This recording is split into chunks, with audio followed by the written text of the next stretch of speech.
POV, you're drinking water. What? Why are you here? POV, you're drinking water, then you get upset. I'm not getting upset, okay? There's no reason for you to be here. There's no reason for this to be a POV.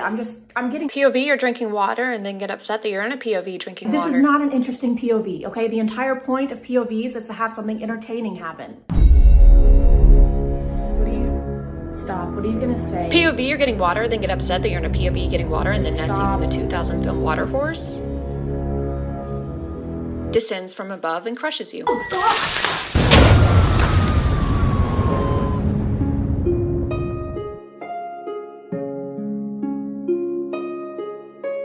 Hey guys, and welcome back to A Twinge of Cringe. My name is ChadChad. Not really. And today we're going to be looking at another POV TikToker. I think if I had to say what my least favorite genre of TikTok is, it would be this one. Not POVs in general, because I think most of them are pretty creative, but the ones like this. This is just a word made up by someone who's afraid to get too close. Oh, so close. Ooh. Where there's absolutely no plot, no original idea, just regular, everyday interactions replicated by a man with the confidence of Ben Shapiro after buying this wood, this board, this magnificent piece of poplar. This is Dylan Zippay, and he somehow found his way onto my FYP, probably after watching hours worth of Repnik TV's TikToks, and it hasn't... Don't even know why I have a phone, right? Nobody hits me up and I'm stuck. Never had someone I could call my own, right? It just hasn't really recovered from that yet. First, I need to address the controversy he's been in. He's been exposed by at least one girl who provided screenshots of him trying to talk to her despite the fact that she was 13 or 14 years old. He says he's 17 and class of 2021, so he's probably close to turning 18 if he hasn't already. But someone found a Tinder profile where his age is listed as 20. Regardless of which age is accurate, it's disgusting. He posted a half-assed apology video saying that he didn't know their ages, but starting out on his TikTok page, he posted a lot of content like this, where he's reaching out to girls and clearly trying to find someone to have some kind of relationship with. If you're someone with a decent online presence, which I would say he does, and are making this kind of content, it is 1000% your responsibility to make sure the person you're talking to online is old enough to be talking to you online. So yeah, definitely wanted to address that. I have no problem calling his content cringy or basically poking fun at his TikToks in this video. I don't believe in making fun of people's physical appearances, so please keep that in mind for the comments, because I had to delete several on my Gabby Hanna video for that reason. So I think the first video I saw of his was this one. And I think it sets the perfect precedent for his content.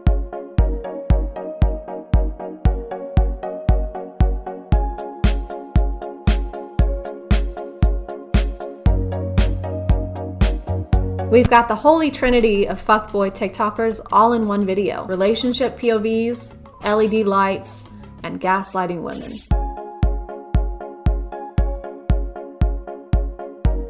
Do I love you? Hell no.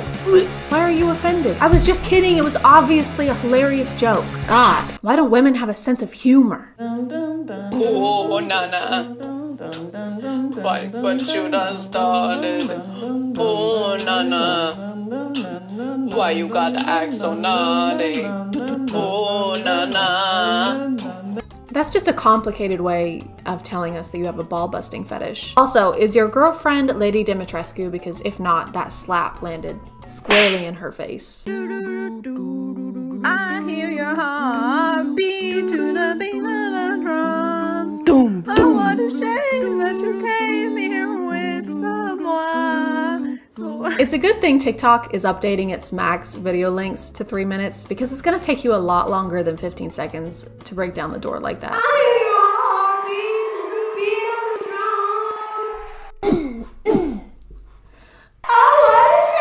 We're back again for part 2, and today we're gonna be asking girls if you want to kiss or slap me. Slap? Alright. Yeah. Okay. Go ahead. Oh! thought you just slapped friend. Oh my god! I love the women that go all out on the slaps in these videos. Kiss or slap me? Slap. Okay. Don't do it that hard, please. Okay. Slap him hard. Alright, that was worth it. Okay. Oh, sorry. It's okay, no worries. Like, dude, they just want to chill on the beach. They just want to hang out with their friends. They don't want to have to worry about this strange man with a camera in their faces, recording them as they awkwardly yet politely reject this guy over and over again. I'm sorry. Do you feel bad for him? A little. Do you feel bad for him? Tell me you feel bad for him. Oh, you thought you were just going to be able to go to the beach and have a chill day? No. Validate my friend. Ooh, we love a collab.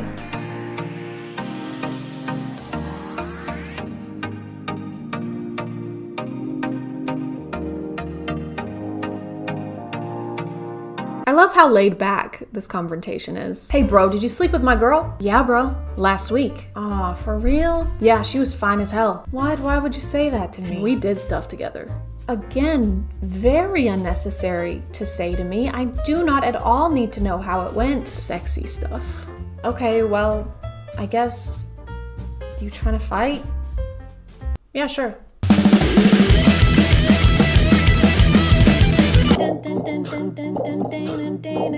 Oh, wanna hold them like they do in Texas, please. Hold them, let them hit me. POV, you're dating a total asshole. Toxic relationship check. Oh, wanna hold them like they do in Texas, please. I don't understand what the point of this is. I'm sorry if it's annoying when I try and break down confusing ass TikToks, but I just want to understand what his thought process was, if there even was one. So is he supposed to be a dick in this POV, or does he think that this is an acceptable way to treat your partner? Either way, it's bad. I don't like it.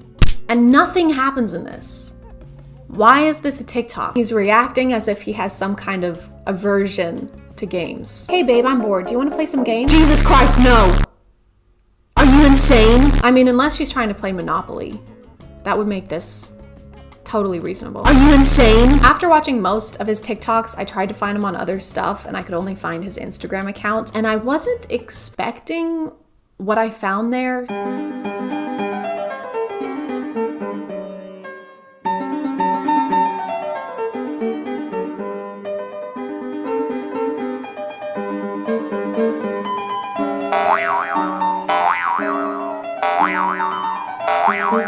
He posts a lot of trampoline videos, like videos where he's flipping on a trampoline with hype music in the background. It just doesn't seem that impressive. And I know most things seem easier than they actually are, but I feel like if I tried, I could body this.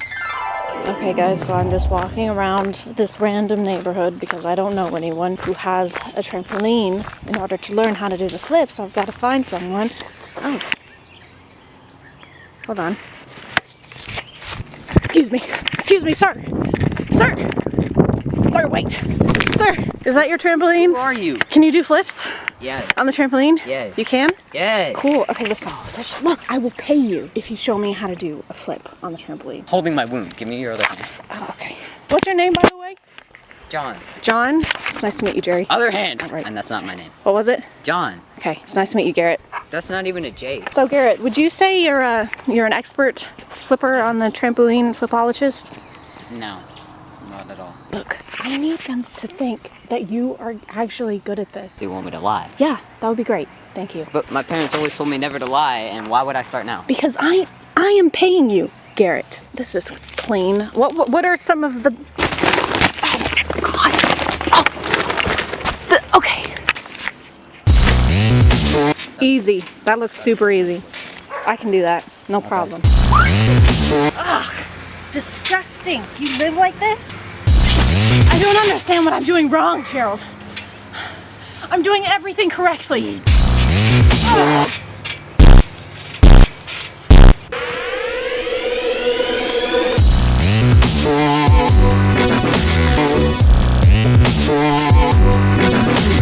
That was it? Yeah. Okay, well, I'll take that. Thank you. That's it? I think I've learned everything I can learn. I appreciate it. What's going on? Who are you? Oh, it's okay, Mom. She's paying me. Yeah, I'm paying him Who are you? to show me What how are to, you doing on my property? to show. I think you show. need to leave. Okay. Do All I right, need to okay, come okay. with All right, thank you, Gerald. I'm gonna call it there, guys. I made a post about us reaching 8,000 subscribers on Twitter and Instagram. If you wanna follow me over there, I'll put it here somehow. Again, thank you so much for all the support y'all have been sending me. It means the world. And if you are still here, thank you so much for watching. I appreciate you clicking on my video out of all the videos that are on here, and I'll see you next time. Okay, bye.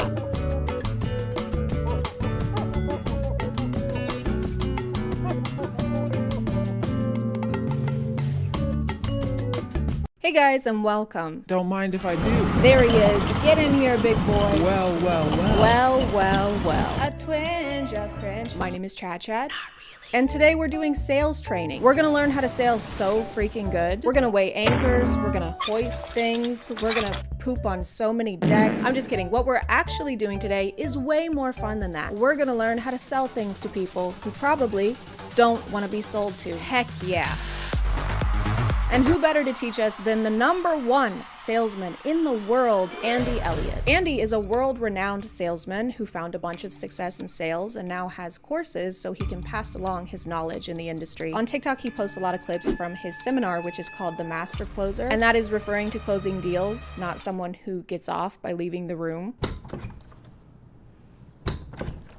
What are you doing? A master closing. Ew, dude, close the door at least. If you insist. Or wait, don't. That's not what Andy is kind of an interesting instructor though, because he seems to take what he's teaching very seriously, like life or death. Seriously. If someone right now, I'm just giving an example, kidnapped your family and said they were going to kill them unless you tripled production or revenue in your company, you can do it in a heartbeat. Why someone got to kidnap them? Why's that even gotta happen? It doesn't gotta happen, Andy. No one said you have to do that. And how is my family being in a traumatic situation helping me make a sale? I'm just gonna be more stressed. And if you sign the papers today, we'll throw in 12 months of SiriusXM. That's okay. Who are they? Oh, this is my husband, Ryan, and our 2 kids, Leslie and Morley, and that is their armed kidnapper. Are they okay? They will be if you buy this 2012 Ford Fusion with great reliability and resale value. Mommy, I'm scared. Mommy's working. The way Andy teaches sales kind of reminds me of the Alpha Boot Camp that I just made a video about. He'll tell people to come up and do push-ups if they answer a question wrong, or even just in a way he doesn't like. All right, get that fucking weak ass up here. Let's do 20 push-ups. Come on, come on. He talks about kidnapping and torturing people way more than the normal amount being none. Number 1, your script. I should be able to pull you up in the middle of the room, flip you upside down, pour water on you, waterboard your ass, slap you in the face and say it. ABCs, happy birthday, date of birth, what's your name? Whatever I ask him, you should be able to tell me. You need to know your name, your birthday, your ABCs, and if you don't, I'm gonna torture you. Very good. And what does W stand for? I don't know. Waterboarding. When he's not threatening to torture or kill their families, Andy likes to body shame the people who attend his seminars. Garrett, take your shirt off. Come on, Garrett. Take your shirt off, Garrett. Bringing a volunteer on stage for anything is awkward enough, but then asking them to take their clothes off? Imagine attending a sales seminar and then being asked to strip in front of Mr. Clean. I may only kill 99.9% of germs, but I kill 100% of my deals. Now get up here and show me your balls. He actually takes it a step further and touches this guy on the waist while asking if it bothers him. Does this bother you? Yes, sir. Okay, doesn't bother you enough. But the only thing that bothers me, Andy, is the way you're freaking chomping on that gum. Okay, doesn't bother you enough. Because if it did, I you wouldn't agree. have it. Am I right? Chewing with your mouth open and you're talking into a mic, that's like seeing you're on the Jumbotron and then beginning to pick your nose. Andy's weird obsession with people's physical appearances doesn't stop with the people attending his seminar though. He actually has the same expectations for the people he employs. I'm going to tell you this, my entire company, my entire team, if you don't have a six-pack, you don't work for us. No, I know. It's called, everybody say standard. It's called having standards, guys, and not a huge HR violation. How does that help you sell anything? In what situation is someone gonna see your stomach during a sales pitch? This is one of our new fiberglass models. It's a little more expensive, but I think it's just what you need. I don't know, I can barely afford the funeral expenses as is. Plus my car just broke down. How about now? Oh my God, I'm Still broke. I can't buy it. But I'm so sexy. He always excuses his weird physical criteria for people as being standards, and if you don't meet them, you're just a freaking loser. It's called, everybody say standard. How about we raise them? How about we raise them? How about we raise them? So he's either really into abs or he's really into dried grapes. How about we raisin? How about we raisin, guys? Guys, why don't we raisin? We should be raisin. This clip isn't even the only example of him making someone take their shirt off on stage. This is a recurring thing. I know you see the word solar on my shirt. I don't see solar up on your roof, dude. So up until now, what's been holding you back from pulling that trigger? He made this guy come on stage, take off 50% of his clothing, and then asked him to pitch solar panels. This is kind of what I hear him doing today. This is kinda why I'm here. I get that the whole point of the seminar is to get feedback and become better at pitching, but do you have to write his mistakes on the board? Do you have to get the whole room to laugh at him? But don't worry, guys, it's not degrading. In everything that I'm saying to you right now, I'm not tearing you down, I'm not degrading you, I'm not insulting you. He can make $500,000 if he wants to. So glad we cleared that up. I'm not insulting you, dude. Even though what you just said was dumb as fuck. It's almost like he needs to prove how much better at sales he is than any of the people he brings up on stage. So he has to make them take their clothes off or do something embarrassing so that they don't pitch well. It's like cheating. You ready to play baseball to see which one of us is better at baseball? Oh boy, am I. Okay, but you can't have a bat though. Okay, or a ball. That makes sense. I win. Man, you're really good at this. So he wants everyone's nips out, which is already weird, but he also can't stop talking about slamming people into walls. He's broke, am I right? He needs to put his back against a wall. You guys need to put your back against a wall. They're trying to play it safe, and I am literally pounding their ass in the ground. Oh, Andy, I think you're at the wrong conference. The sexual euphemism seminar is down the hall, okay? In room 69. With all of these rants going on, I'm not really sure when he has time to teach sales. He mostly talks about how you'll be instantly better at sales if you just look better. Let me ask you, if you lean down and you let all that muscle come through, dude, you'd be twice as good at looking. You'd be making twice the money. Maybe some of you in here didn't know that being better looking would make you more money. Which is egotistical when you think about it, because he claims to be the world's best salesman. So it's basically him saying, how do you make more money? Just be sexy. Like me. Have you tried being a suave womanizer who wears shoes like a court jester? You don't even have bells on your toes? I'm out of here. Their website says that Andy personally guarantees the seminar will improve your life and easily triple your income. And yeah, if I took my shirt off, I could probably triple my income too. I'm just kidding, that's not happening. Unless, I'm just kidding. But even when he's not going on rants, his sales advice still isn't that great. Okay, you ready? 30 seconds, close the room on buying insurance. Ready? Hey, let me ask you a question. Do you got a family? Do you got a family? Do you got a family? You got a family? Hey, let me ask you a question. 5 times. I am going to ask you the same question 5 fucking times. You got a family? A lot of his techniques don't even seem like techniques. They just seem like guilt tripping. Do you want on the worst day of their life when you're gone for your family to be protected? Yes or no? Okay, it's black and white. If you do, we need to make sure they have life insurance. If you don't, it's not important. Would you agree? Let me ask you a question. Do you love and care about your family and want to keep them safe? Or do you hate them and hope they die? AKA, don't want to buy my solar panels. There is no in between. It's black and white, this or that. What happens when he tries this approach on someone who doesn't have a family? You have a family? You have a family? You have a family? You got a family? You got a family? Well, I did. Do you have a family? You got a family? Find the courage to say yes, regardless of what it costs. And you went home and you said, hey, baby girl, didn't matter what it cost, you're number one to me. And to prove that, I went ahead and pulled the trigger on the kitchen remodel because you're number one in my life. Do you think she'd have a problem with that? Yes, Andy. I think she might have a problem with that. You know what would make your wife super happy? Spending thousands of dollars without telling her. She might even slam you into the wall and pound your ass. Again. He even admits at some point that he never really knows what he's talking about. Do you need to know how solar works, or do you need to know how to sell it? Sell it. Dude, I broke the record in the United States for selling cars when I was young. I didn't know anything about cars. I don't give a how it works. What does solar do? Yeah, who gives a how it works? I don't know. The potential customer might care how it works. The overall message seems to be, it doesn't matter what you say or what you know, as long as you say it confidently. And I thought this was a seminar for salespeople, not politicians.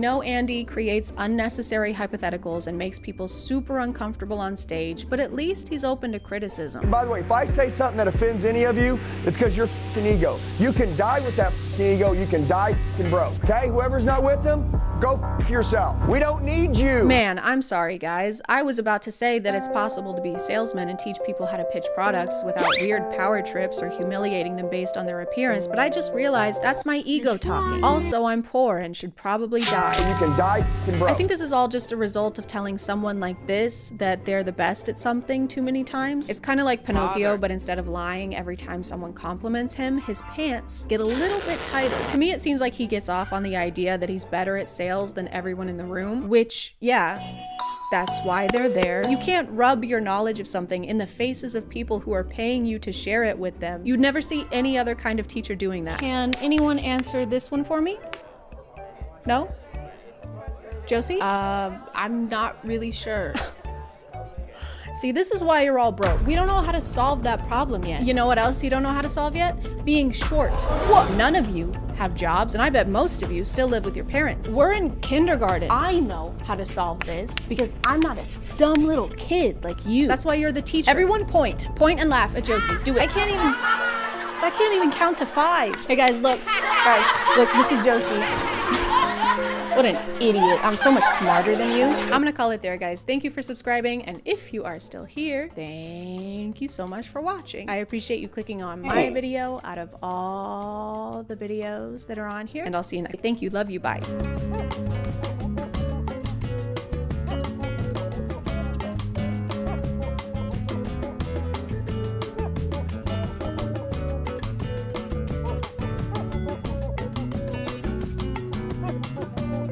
Hey guys, and welcome back to My name is ChadChad.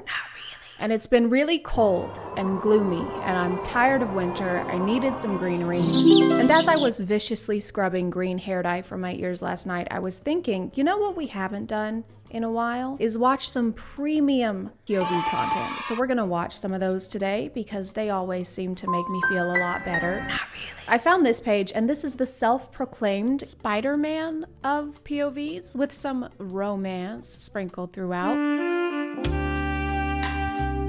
They're incredible quality, so that this time we get to watch the unnecessary lip bites and thumb licks in 4K. What an incredible time to be alive.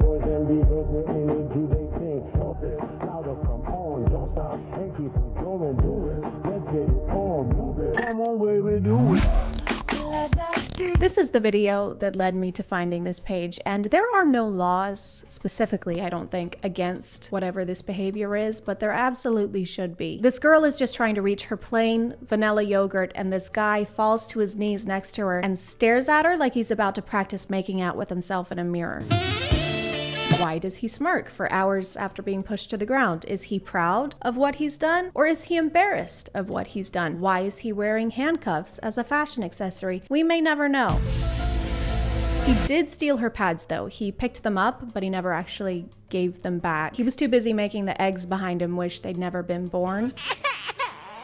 Have eggs been born though? Or are they... Is the egg born first, or is the chicken born?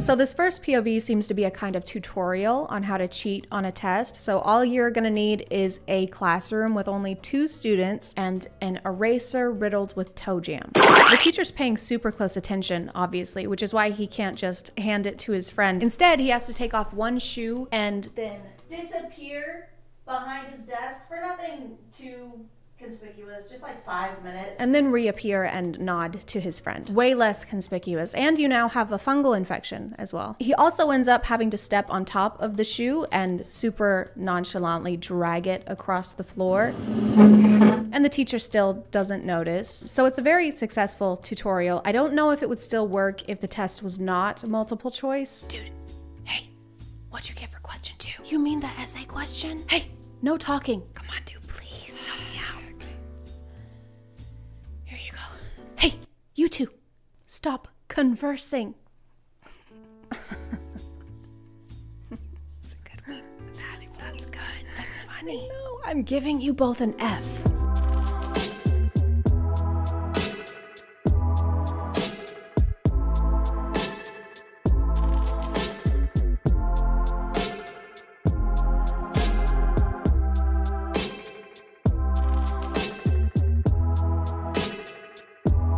This isn't what we mean when we say we want to be swept off our feet. This girl must just live in constant fear. People are constantly taking shit away from her. She can't eat. She can't pick up a pencil off the ground. She's not even allowed to play with...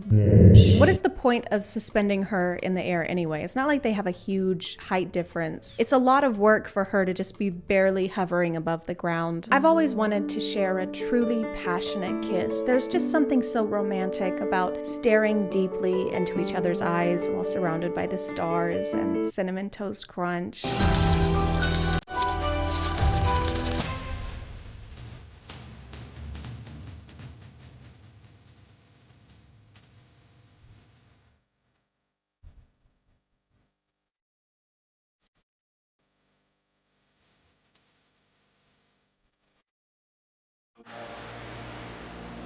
POV, you saved her from a psychopath. You know those pictures usually on Facebook and it's someone shielding their loved one and they've got like arrows in their back? This is the video form of that. I say I'm fine, but really on the inside, I'm saving her from a psychopath.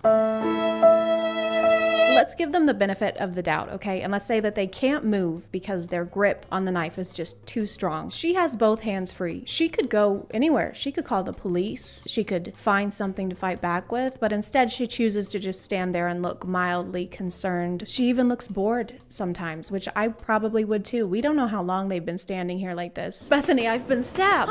Oh no. Bethany, I've been stabbed. Oh no. Bethany, I hast been stabbed. Okay, Jesus Christ. I know. What? It was you all along? I don't know how you haven't figured this out by now. Et tu, Bethany? Where are we? I don't know. It's probably fine.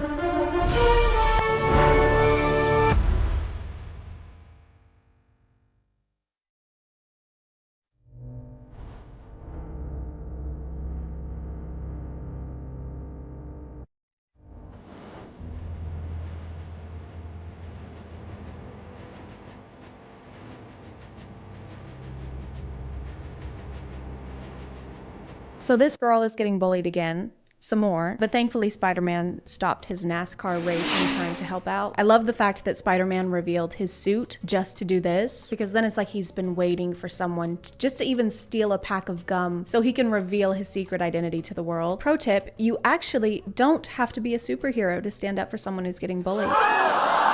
Oh, I know. I also kind of feel like the punishment is disproportionate to the crime here. Like, of course, you shouldn't trip people when you're at school. Don't do that. Also, don't stomp people's heads into walls, though. He could be dead. I mean, we don't know the strength of the Spider-Man variant. R.I.P. guy who was also wearing a NASCAR racing suit for some reason. But not really, because you were a one-dimensional bully not worthy of our sympathy. Ka-chow.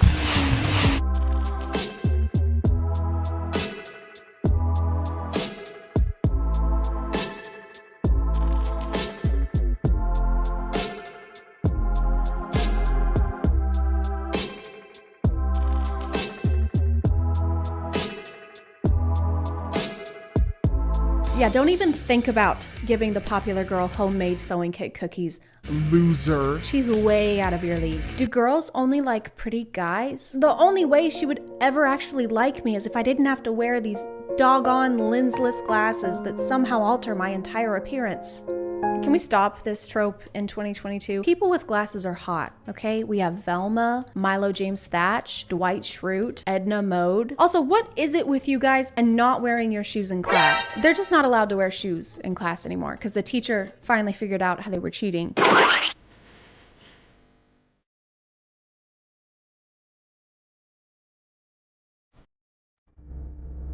So this guy is running away from this guy. We don't know why. It says he's a bandit, but he's not holding anything, so I don't know what he could have stolen. It could be the bracelet or maybe the band-aid on his face. It's a cartoon-themed band-aid, so it might be an NFB, a non-fungible band-aid. Anyway, he finds this girl at a party of one, as in she's the only one at the party, it's just her. And she reveals that her jacket is actually Frodo's cape from The Return of the King. But he doesn't usually play the criminal. Actually, the main type of POVs posted on this page are the hero complex ones. And I say hero complex because it's literally called the hero playlist.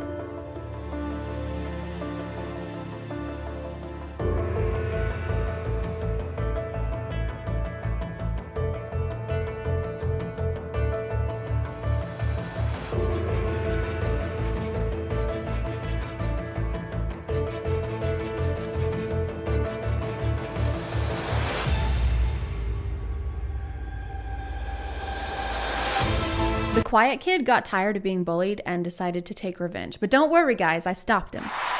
Yeah, that kid. He's quiet.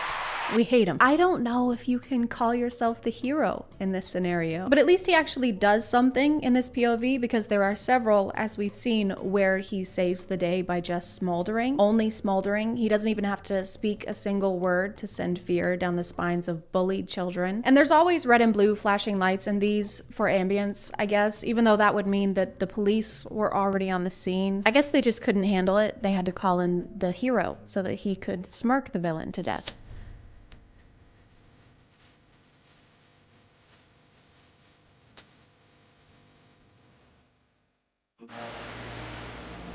They just stand for so long. Like, imagine a superhero movie where they just act like they're about to fight the whole time. You've gone too far this time, Dr. Squid. You'll never stop me, arachnid boy. Oh yeah? Well, what if I do this? Oh my god.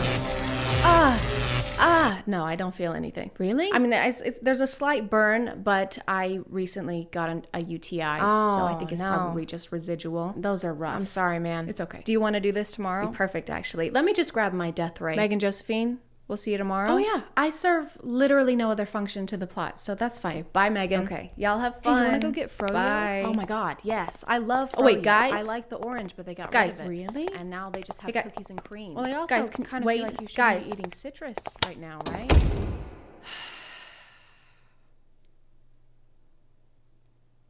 My nose itches. I'm gonna call it there, guys. Thank you for subscribing, and if you are still here, thank you so much for watching. I appreciate you clicking on my video out of all the videos that are on here, and I'll see you next time. Okay, bye.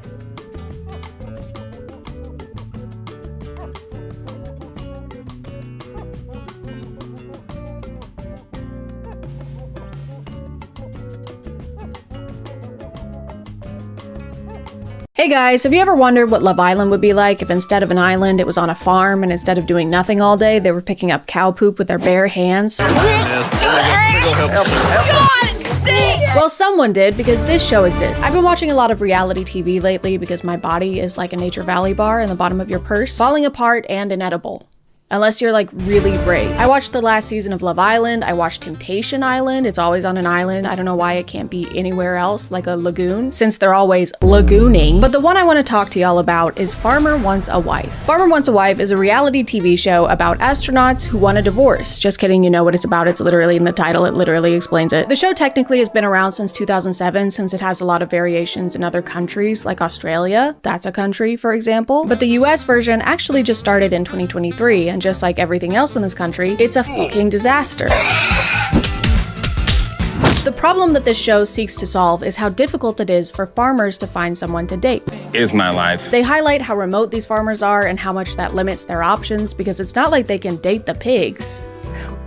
Trust me, I've tried. This is one of the first pictures that pops up when you Google the show, by the way. You know, just a normal farming stance that you do on the farm. Me, when I have farm at 6 o'clock, and with great power comes great responsibility at 6:30. In episode 1, we meet the 4 farmers, and as they introduce themselves, every single one of them mentions that they're not the romantic type. I'm not your normal romantic. I would not consider myself a romantic. I'm usually pretty tight-lipped on things like feelings and emotions. And as we get to know them a little more, we realize that this was basically just their way of soft launching their avoidant attachment styles. They edit it like that. To me, love is more of a feeling as opposed to others who consider it not a feeling. They say stuff like this so frequently that it kind of makes me wonder if anyone let them know they were going on a dating show. You know, a show where you're inevitably gonna need to be romantic and talk about feelings, maybe, probably. This is like going on Jeopardy and being like, yeah, I'm not the best at being asked questions. It's honestly pretty scary for me. Then why did you come here? Oh my God. Phew. You scared me. What's wrong with you? Ah, stop! During one of his first dates, Farmer Allen reveals that he just got out of a relationship 6 months ago, and that the relationship he just got out of was a marriage. Didn't I tell you I was married? You were married? Yeah, I was married to that woman. And his date, Cassidy Joe, has a very interesting response to this. You're divorced. Yes. I don't really believe in divorce. You don't believe in it? Like you just don't believe it exists? Like Santa Claus? Did you try? Absolutely. Yeah. I tried. Did you try is such a funny thing to say in response to someone doing something unsuccessfully. Hey, instead of getting a divorce, did you try having a happy marriage? Did you try that? Did you try having a wife that loved you and didn't fucking hate you? Did you try that? Did you think of that? Each of the farmers have to choose 5 women to come stay on their farms after a round of rapid fire dates with everyone, which are full of the guys reiterating that they are not romantic at all and while looking like they would literally rather be any. And was this a compliment even? This was more of an observation. He just observed something about her. You are wearing a dress. Thank you. That's fire. Thank you. You're on fire. Thank you. Your dress is on fire. Thank you. At the end of their quick dates, the producers will ask the guys their thoughts about each one, and they really don't like that. But I won't. After the contestants are chosen, they make their way to the farms they'll be living on for the next 6 weeks. A log cabin. Oh, wow. One of the farmers, Landon, has a decaying buck skull on his front porch because nothing says welcome like a visual reminder of your ability to kill. And the women on his farm walk in to realize that they'll be sleeping on bunk beds in his living room. Oh my gosh, the bunk beds! I think this is pretty funny because if you remove the novelty of farms from this situation, this is just where some guys live. Like imagine sending 5 women to a guy's 450 square foot apartment where the only furniture is a bench press. The only food is protein powder. His mattress is on the floor. And the show is called Guy Wants a Girlfriend. Maybe, not really. He doesn't believe in labels. He just wants to see how things go, okay? Why are you rushing him? God, he's only 43. After the women arrive to their respective farms, they are immediately put to work. We're just gonna push those cows down into the pasture. It's important for me to see how the girls work in this environment. The main factor in their wife search for all these farmers seems to be how much farm work their potential wife will be able to do. I'm assuming you already gathered eggs and had breakfast ready? I don't need a ranch hand. I need someone who's willing to help me on the ranch. Every farmer consistently talks about needing to know which woman would fit his lifestyle best. And then the lifestyle they want them to fit into is being an unpaid ranch hand. An extra set of hands just make all the difference in the world. Yeah, I'm sure a free set of hands makes a lot of difference. It's basically like love and romance on this dating show are second-hand priorities, and the first-hand priority is finding second hands. A second pair of hands. To do farm work for free. And as if that wasn't enough, the farmers also make comments about expecting help with the domestic side of farm life. They'll repeatedly mention how the farmers' homes need a woman's touch. This is me. It needs a woman's touch a little bit. We're living in a barn. Which just adds to the overall vibe of the show that the women are here to work. Oh, I'm sorry, you thought you were a guest here? There's homes that need touching. Bless this house? No. Caress this house. The very first day the women get to Alan's farm, this guy, he has them doing this. It's almost like he was waiting for them to get there before he started this project. He doesn't actually want to date anyone. He just needed this tree cleared. He's probably still married. He has to be. Divorce isn't real. The women continue to do chores throughout the show, even if the farmers aren't around. Lift with your legs, ladies. In one episode, they even go as far as packing them all up and taking them to work on a friend's farm. Guys, this is a longtime friend of mine, Jordan. He's got some calves here. We got to do some vaccinations, little worming, that kind of stuff. Free help, free help. Free help, that's right. So they're straight up being treated like ranch hands, except worse because they're not getting paid and they have to wake up and do glam makeup and hair every single day. By the way, if the women aren't overjoyed at the opportunity to provide free labor, that literally impacts their likeliness of moving forward in the show. Sloan seems like a very nice girl. Well, I'm glad my pants are already ripped.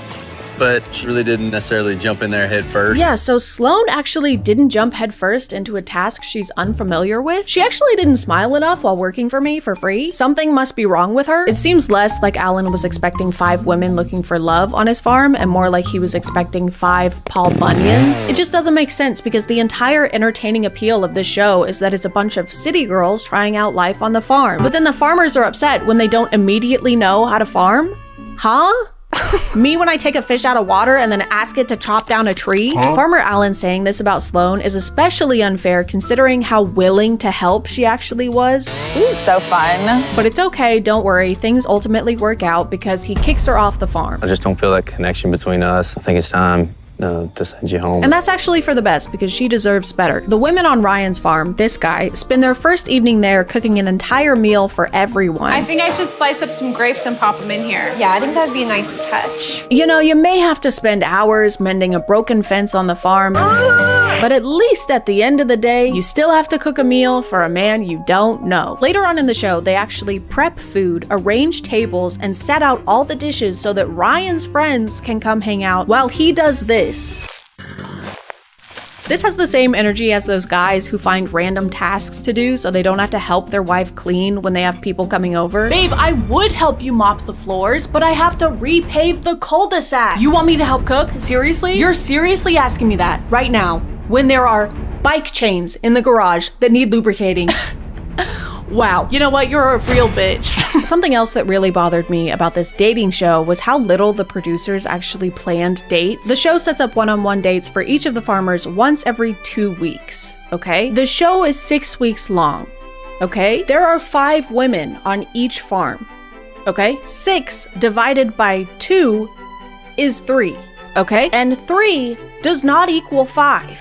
Okay? Which means there are not enough solo dates for each of the women to have one with the farmers. Which means some of these women will spend 6 weeks doing chores on the farm without ever actually dating the farmer. And every date that does happen will have hay. They'll be sitting around hay, they'll be sitting on top of hay, even if it doesn't make sense for hay to be there, it will be there, I guess, just to remind us that we're on a farm in case you forgot. The show will bring everyone together every 2 weeks as well for some kind of group activity, but those aren't dates and the farmers end up talking to each other instead of the women. I ain't even kissed any of the girls. I ain't even got to that bridge yet. As far as I can tell, the only other producer involvement is when they periodically will send letters to the farmers, letting them know they need to kick one woman off their farm. But the thing about those is the farmers don't actually have to kick anyone off. You guys are okay with it? I'll just have all 5 of you stay. I think every time a letter is sent out, at least one farmer just goes, no. I simply won't be doing that. I think I need to take a little more time to get to know y'all. Like, it makes sense the first time because the show sends them a letter after the first day, and that makes literally no sense because it's the first day the women have been there and the farmers haven't interacted with them at all, aside from saying, pick up that stick and put it over there, and your 10 minutes was 2 hours ago. Why are you on your phone? Obviously, Farmer Alan sends Sloane home because as someone who doesn't routinely chop down and clear fallen trees, she didn't know how to chop down and clear fallen trees. But the rest of the farmers don't send anyone home because they don't know these women at all yet. I just don't think that I can comfortably make a decision tonight to send somebody home. So honestly, props to them for calling that out and declining to do that. What we'll do is we won't send anyone home. Farmer Ryan also doesn't send anyone home, but it's only because he hasn't had a chance to make out with all of them yet. So I don't think he gets any props for that. Call him a mime because of how he doesn't have any props. However, throughout the rest of the show, they keep refusing to send anyone home.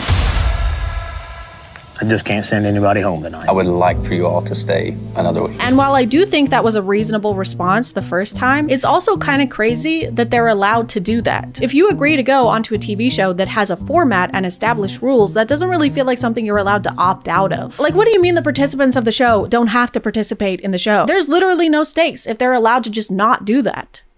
I mean, there's a lot of stakes. There's plenty of stakes. Like, there's stakes, but there's no stakes. If you've seen other reality TV dating shows like Love Island, you might be thinking, well, it's probably fine that the show didn't plan a lot of dates because the participants are actively living together so they can just hang out and talk to each other in between planned activities. Except no.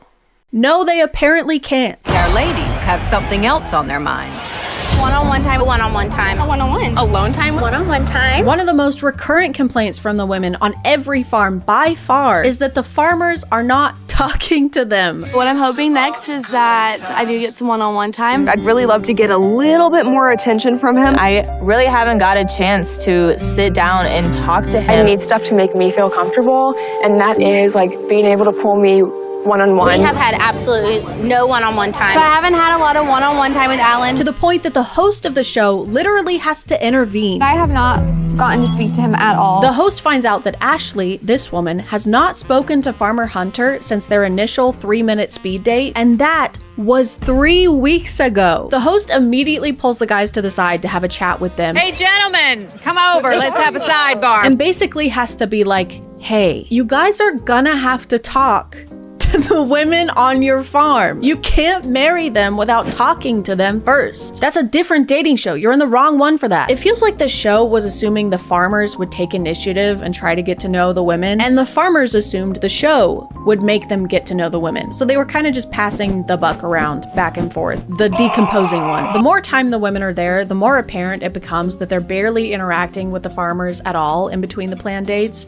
Aside from chores, don't worry, they're still doing unpaid labor. So many of them don't have any idea where they stand with the farmers, and it's probably because the show is happening at their place of work. Like if you ask 4 farmers who have admitted multiple times to being inexperienced with dating to choose between dating women or farm, they're going to choose farm. But we have to take it easy on these guys, okay? We can't just expect them to suddenly start dating everyone when they have very little dating experience. That's like asking someone who's never done farm work to do farm work. And if they're not immediately good at it, kicking them off the show. Like you would never do that. That's just unreasonable. The woman who doesn't believe in divorce, Cassidy Joe, this is her. Cassidy Joe starts complaining that she and Farmer Alan haven't kissed yet and that she needs that physical affection. I guess I wish we would have had a kiss. I think it's going. I know that I need that affection, right? Physical touch. Maybe she should go to Ryan's farm. There's plenty of that to go around over there. But she starts being really weird about this. I don't want to be too aggressive, but I want to show that I like him. I want to kiss you. Even though Farmer Alan hasn't kissed any of the women on his farm and specifically set a boundary that he likes to move slowly. I understand it all, but it doesn't mean I want to have him, give him the space. I want to go, why don't you want to kiss me? I'm like a little kid. Yes, you are, because you're throwing a tantrum like a little baby. She ends up throwing such a fit about this that he gives her a peck simply to appease her. Kiss me, please. Here. Which is so fucked up. I don't have anything funny to say about this. I can't believe she didn't get kicked off the show immediately. So yeah, don't be like Cassidy Joe, who doesn't believe in divorce or apparently consent. As I've already mentioned, Ryan has no problem showing the women on his farm physical affection. He also has no problem doing it in front of people. I can be romantic, but mom, wait. Including the other women on his farm who are romantically interested in him and who he's also been kissing, sometimes hours before. For example, Haley, this woman, sees Ryan locking arms with someone else and has a justified response. This man acts like he likes me, doesn't. If Ryan doesn't want me here, I don't want to be here. And she ends up confronting him in a very collected, very articulate way, okay? This is important. The person you pick has to pick you back. Yeah. Like you have to form a connection. And then they make out. A lot. Which is crazy because right after this, Ryan starts questioning if he even likes her anymore because she's too emotional. I'm not sure how a relationship with her would be because she's so much more emotional than the other girls. Bro, what are you talking about? She simply reacted to you holding hands with someone else when she has feelings for you, and you've been telling her that you have feelings for her too, and she didn't even cry in front of you. She went into a porta potty to cry. Arguably the worst place to cry. He ends up confronting her about being emotional. So you have an emotional side. Tell me about that.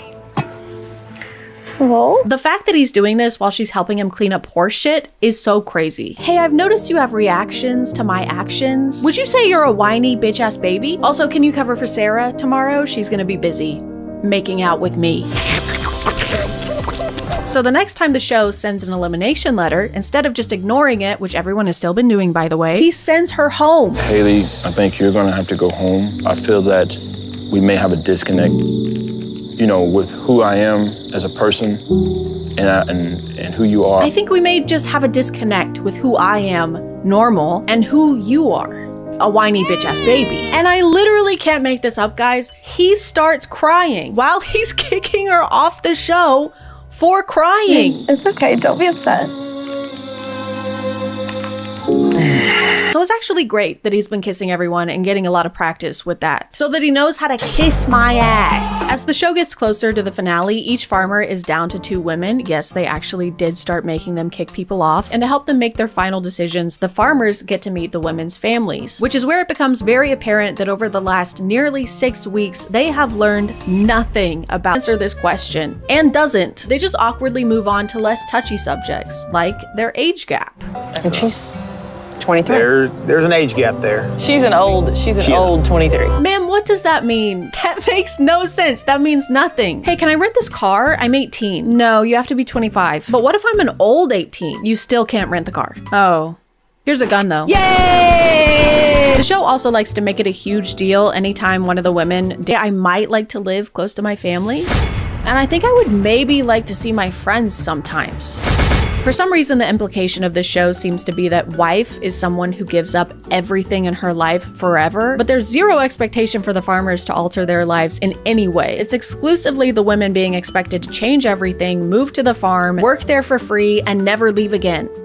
And that's a horse. I just described a horse. That's how a horse lives. Farmer actually wants a horse that can also wash his underwear. As the show gets closer to the final episode, they realize they have a little bit of a problem. Like I said, each farmer is supposed to be down to 2 women on their farm that they'll have to choose from during the finale. However, Ryan only has 1. Every woman on Ryan's farm has left. After he kicked Haley off for being too emotional, Lily, this woman, who is actively studying to be a mental health professional, sees this happen, recognizes it for the red flag that it is, and leaves without saying a word. She does write some though. She leaves a letter. To Ryan, I've removed myself to help give you the clarity of your choice. So that left Ryan with 2 women on his farm, both named Sarah, Sarah H and Sarah V. Yes, she is a person. No, she is not a daily moisturizing cream. Also, just a quick side note, but Sarah V does this thing where she changes her voice when she's talking to Ryan. Do you like me? Check yes or check no. But in her one-on-one interviews, she sounds nothing like that. Girl, stop. Girl, what are you doing? The other Sarah, Sarah H, also decides to leave the show because the moment she landed back home in New York, she was like, oh yeah, I don't want to go back there. No. That's a sidewalk. So instead of doing anything else about the fact that Ryan only has 1 woman left, the show decides the best course of action would be to go to Haley, too emotional Haley, and ask her to please come back. Hello. Hi. I've missed you like crazy. I definitely want to have you back. And how is that allowed? You can't just Control-Alt-Delete after kicking someone off the show. If the choices aren't final and can be undone, then how are we supposed to care about the choices? This is like when TV shows bring back dead characters so much that eventually you just don't even feel anything when a character dies. Husband! I've been stabbed! Oh no! Tell the children I love them! You're seriously asking me to do that? Seriously? When I've got kitchen tile to regrout? Farmer Landon is also choosing between 2 women with the same name. This is Ashley R and this is Ashley L. Did you get that? Have you got it? Please keep up. He ends up choosing Ashley L even though he's had a great connection with the other Ashley this entire time and he met her daughter. Your mom had a favorite cow at my ranch that was black and white, just like your cat is. Thank you. I know it's just a part of the show and he didn't have a choice in meeting her family, but still, he brings her a stuffed animal and it's really sweet and he's always talking about how much he wants kids. So he wants kids starting years ago, but he doesn't end up with the woman who had a kid years ago? That's literally what you wanted. She could not be a better match. Her head might as well be made of red phosphorus. The show continues to try and convince us that Ryan has a tough decision to make, even though there's still only 1 woman left on his farm. Ryan is still torn between his 2 final ladies. The decision is tough between the 2 girls. They keep referencing the 2 ladies he has to choose from. The 2 ladies that I have left. His 2 final ladies. Between the 2 girls. The 2 ladies that I have left. Haley, she's demanded that I be more vulnerable. You know, I don't know where she stands. I don't know if she's even gonna be here. No. No, she's not. The only couple that makes any sense is Hunter and Megan. They're really sweet together. You can tell they actually like each other. So at least one happy couple came out of this. I mean, at least Landon and Ashley. I mean, Alan and Kelsey. I mean, Ryan and Sarah V. I don't know if we're gonna be able to go further. I feel like the show's premise only exists because of how women are often expected to integrate into a man's life fully and sacrifice individuality after marriage, while also reinforcing the incorrect mindset that women's mental and physical labor is not fiscally valuable, but is something they just owe to husbands, or in this case, random farmers. It makes no sense to me that the women in the show are being asked to work on a farm, keep a house clean, cook all the meals, and give birth to children, while the guys are being asked to work on a farm. Just that one. That's the only one. Plus, there's no incentive to be on the show, there's no money for winning, and the contestants are barely being paid for their time, which means that the only prize is getting to marry the farmer. That's like if Wheel of Fortune ended with you getting to adopt a puppy. Like, sure, that's great if you wanted that, but you didn't really need to go on a show for it. And now you have to clean up after it and feed it, and it's gonna hump your leg. And a puppy would be a handful too. Anyway, guys, it's 6:30, so I gotta go. I have farm stuff to do.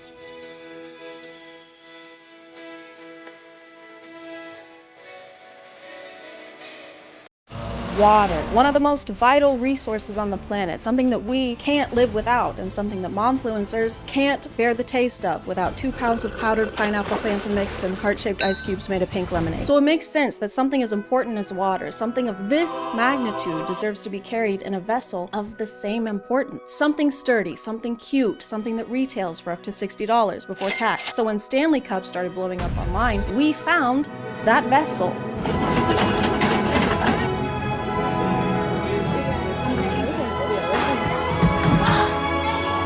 For the past year or so, I had never really heard of Stanley Cups, and if you still haven't, Stanley Cups are to Hydro Flasks what Hydro Flasks are to Yeti Cups. I feel like I need to have something in my hand. I can't do this without something in my hand. Oh, perfect. Aww, bestie.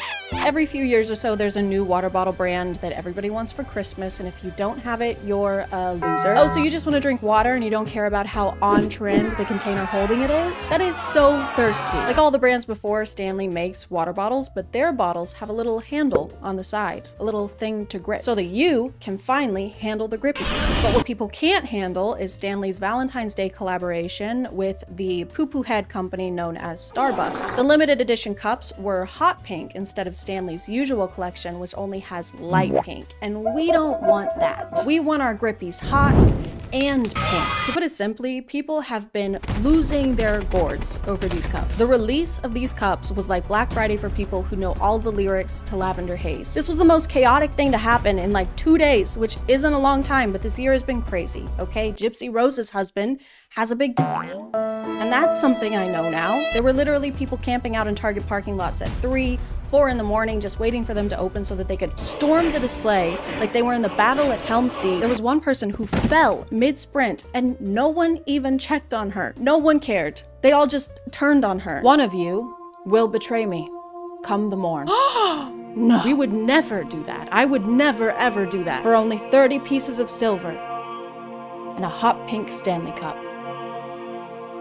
They made a pink one? Well, hang on. I mean, why wait until morning? Guys, he's in here. No, wait, that's not. Sorry, man, they're BPA free. Yeah, come on, don't be cross. Judas. But someone who would never betray you is today's sponsor. The funny thing about people running through Target like this is that I can almost guarantee that every one of them already has a Stanley Cup. There are people who collect Stanley Cups like Pokemon cards. I've talked a little about skincare on TikTok and how people will have ridiculous amounts of skincare products that no one person would ever need. Some people do the same thing with Stanley Cups. They'll have cabinets dedicated to Stanley Cups or walls with shelves crammed full of them in every possible color to go with their different outfits. There are at least 32 cups in this picture. One person does not need that many cups. I've heard 2 girls only need 1 cup. I heard that somewhere. The Valentine's Day tumblers were $45 and they had other ones for less money, like the shorter ones, but nobody cares about those for some reason. No one cares about the short kings, even in drinkware. Shame on y'all. After all this crazy stuff went down, Target had to start making systems to try and avoid the chaos. In a lot of videos, they sell out in literal minutes.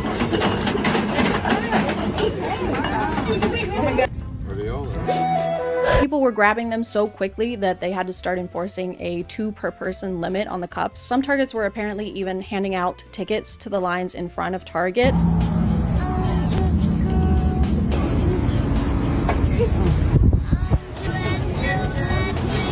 many does y'all get, do you know?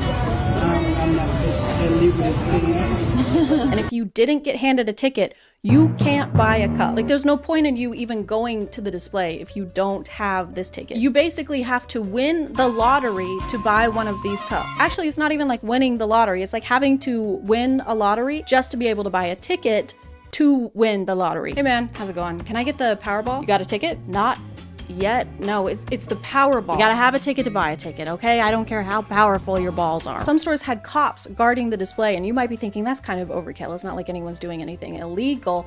Think again. Think twice. Think.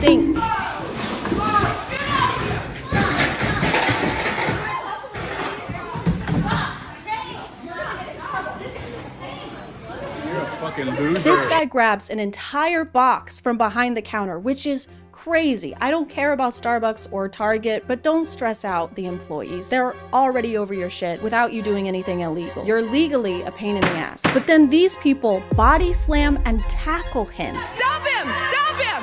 Stop him! Stop him! Yes, stop him! Everyone rallied together over this box of Stanley Cups like their lives depended on it. I've seen less of a Samaritan response during anything else. Oh my god, that man is stealing a box of Stanley Cups. He's stealing Stanley Cups. No, it's a baby. I'm stealing a baby. Oh, thank God. I thought he was doing something really Come on, bad. I'm a kidnapper, not a monster. Goo goo gaga. Goo goo goo. Gaga ga. And after this whole struggle, it looks like there's only 1 cup in this box. No, it's okay. We're gonna call law enforcement. He just 1v12'd these people for 1 piece of drinkware. And I understand being excited about something that's limited edition. People do it with video games and collectibles all the time. But we're talking about reusable water bottles. It helps the environment because you only need 1, like a cast iron skillet or underwear. But some people like to kill 2 birds with 1 stone, or all birds with 1 environmental crisis, and use both.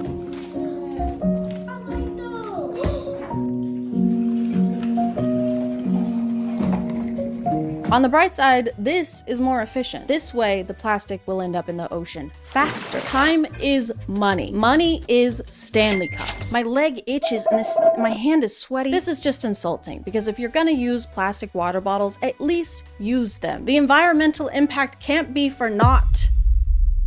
Verily, unless they can't drink their water, this is completely pointless and just adds an extra step. I just created matches so that we don't have to use rocks to make fires anymore. Amazing, that makes things easier and better.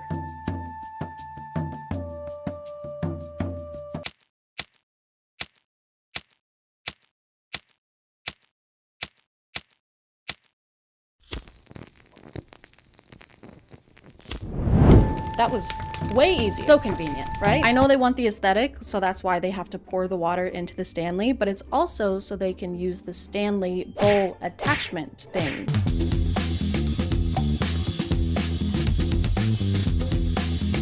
There's already a container to drink the water from, and there are already bowls. If anything, this is just taking a bowl and putting it on something precarious that your kid's knee is gonna knock out in 2.5 seconds. And if you take too many grapes from one side, the whole thing will topple over. This is like putting your toddler's food on top of a Jenga tower. And that's another thing about Stanleys, is that people like to make accessories for them, which if you take into account the people who think of these as accessories and buy different colors to go with their outfits, this is accessorizing an accessory.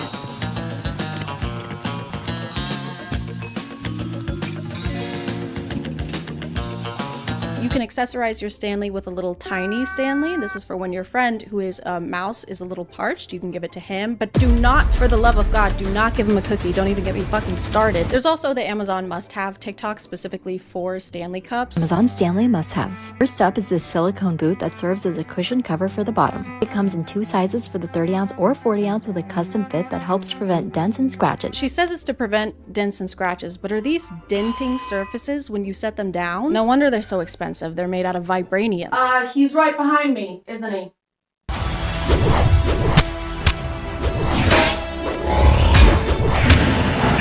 You can also buy clothes and purses for your Stanley. This carrier is another favorite, especially if you like to bring your Stanley on the go. It secures around the cup with Velcro for a nice snug fit. This pouch that's designed to strap onto Stanleys so you can keep a few of your important belongings like a cell phone, key fob, and card holder all together. It kind of seems like a water bottle isn't what you want. You would like a doll, like a Barbie or an American Girl doll. These are probably as expensive as American Girl dolls, which is really hard to be. And this is fine. Some of these are cute. I'm not gonna pretend that they're not, but what isn't cute is whatever this is. The packaging was so cute, I had to get it laminated. Then I rolled it up and tied it with a scrunchie, added some glue dots to the back. Now I can use my tumbler without messing up the label. You just laminated garbage. We don't need ways to make trash last longer. Biodegradable. That's for betas. That's why in 2024, I'll be making garbage immortal. Vote for me, and the only degrading you'll see is in the bedroom and your quality of life and the economy. I know that this is not every Stanley Cup owner. There are plenty of people who like Stanleys a normal amount, who just want a reusable, cute cup, and who don't try to punch Target employees in the throat. I think all the Valentine's Day cups are sold out now, which sucks because how am I supposed to get one? There are some people reselling them for over $200, and that's ridiculous. So I guess I'm gonna have to make my own Stanley Cup. So this is my tutorial for how to make your own Stanley Cup. First, you're gonna buy this decal paper from online, and then you're gonna not use that at all because you don't have ink for your printer, and then it snows in Tennessee way more than anyone is used to. Everyone is staying home from school and work. Everyone is stranded. I'm stranded. I can't go to the grocery store. I'm only eating Chef Boyardee. These are dark times. So then you're gonna have to improvise a little bit. You're gonna have to brainstorm, and then you're gonna remember that your amazing, wonderful manager got you an Insta camera for Christmas, and then you're just gonna take a picture of your design on your phone, print that out, cut it out, fasten it to your cup in a dishwasher waterproof way, and there you go. There is your very own Stanley Cup. You know, Stan Lee, like the guy, laugh. Then you're gonna test it out. You can take it with you places as long as you don't go any places because you're stranded. And I know what you're thinking. You're thinking there's no lid and so it's not gonna be spill proof, but that's actually not factual at all. It is spill proof. Whatever fun things you're up to, you can take it with you. It's just that kind of cup where it's kind of like a companion. It's kind of sentient. It's like its own being. Sometimes it speaks to you, it talks to you, it whispers in your ear at night. You can take it with you when you go sledding in the snow, or you could if you had the fun kind of snow and not the kind of snow that's just sinks down every time you step on it. But the Stanley Cup finds a way. There is always a way to have fun with a Stanley Cup, with this Stanley Cup that you made. So yeah, if you happen to have all these ingredients laying around your house, highly recommend making your own Stanley Cup. That's about gonna do it for me. Send help, reinforcements, send food that doesn't come in a can, send those things from the Hunger Games that the sponsors just send help. I'm gonna call it there, guys. Thank you for subscribing, and if you are still here, thank you so much for watching. I appreciate you clicking on my video out of all the videos that are on here, and I'll see you next time. Okay, bye.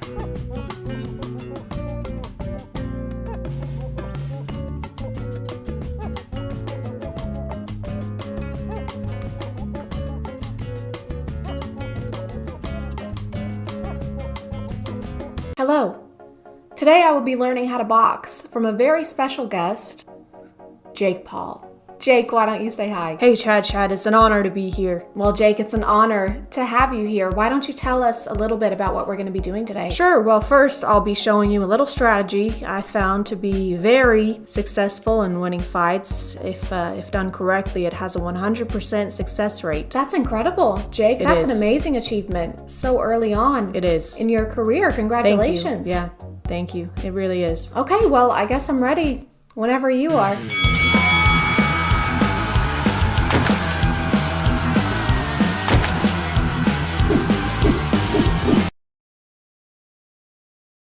What's this? Just take it. I thought we were gonna fight. We are, just take the money. Okay. Now what? All right, now let me win. What?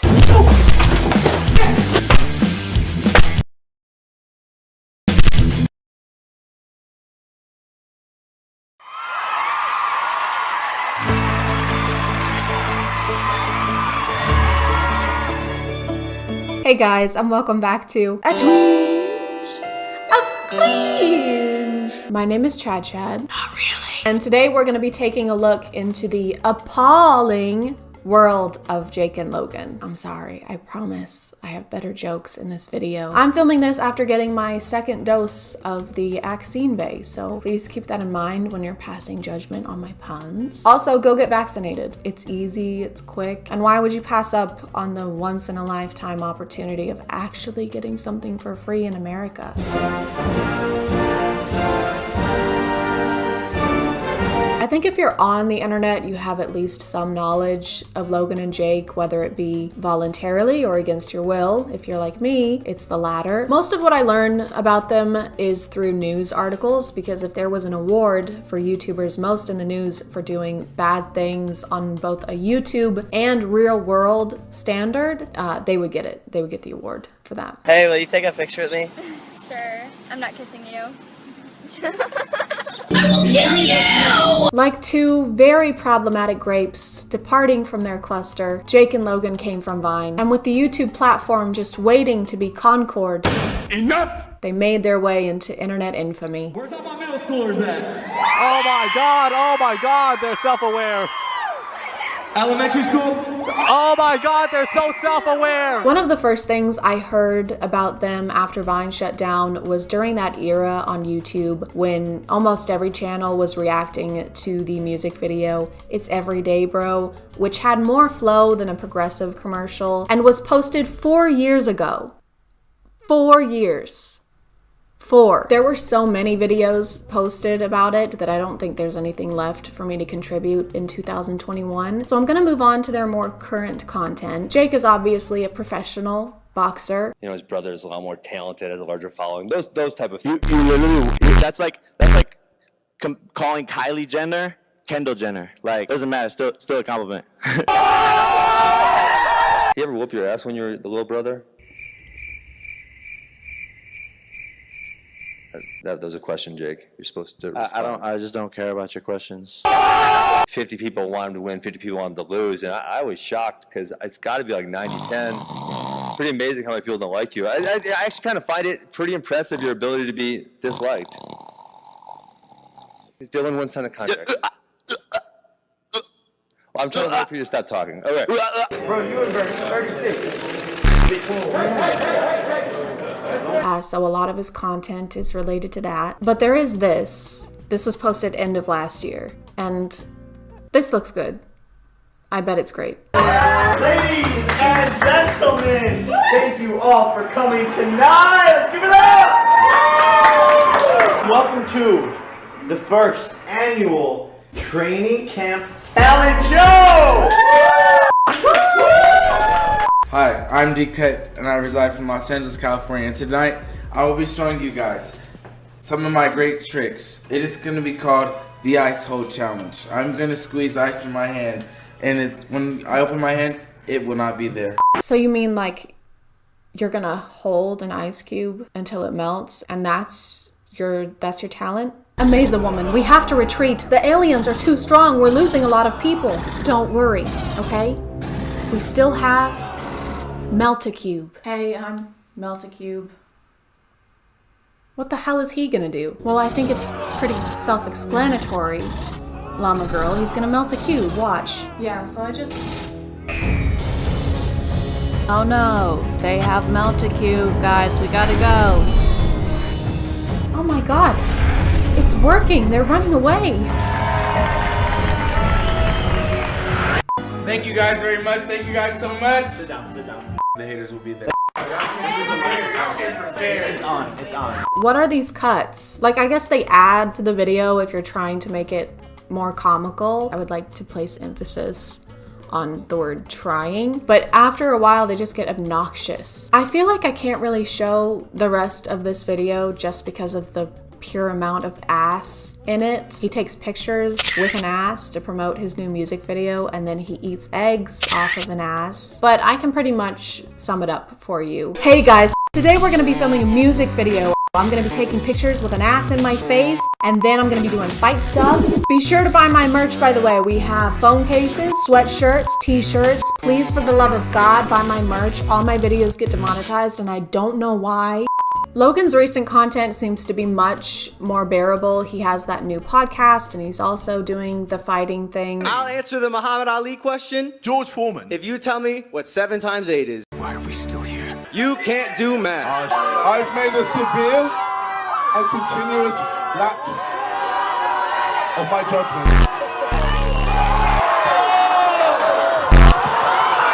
Very low right now. Your hands are shaking. Nope.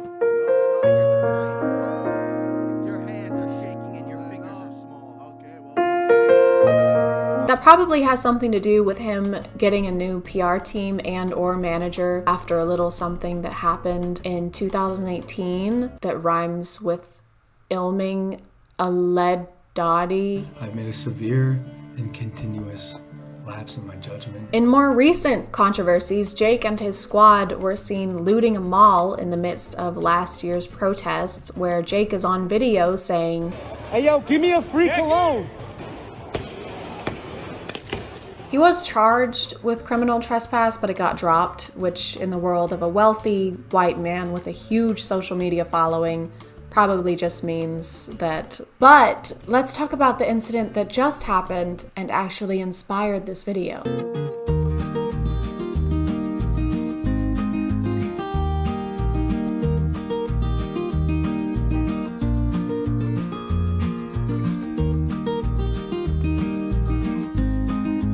The stuff I've read about this mostly uses Jake's name, but I think it's safe to assume that Logan is driving the other golf cart, considering he's the one who lives in Puerto Rico. It also says they're launching an investigation, but I think we all know how that's gonna go. Hey, you can't do that. That's bad. Is it though? Excellent point, Mr. Paul. Have a great day. Jake's defense, of course, has been that he didn't know you're not supposed to race golf carts on the beach and that it's turtle nesting season, and I'm sure there are 0 signs or guidelines on the beach that would have educated him on that.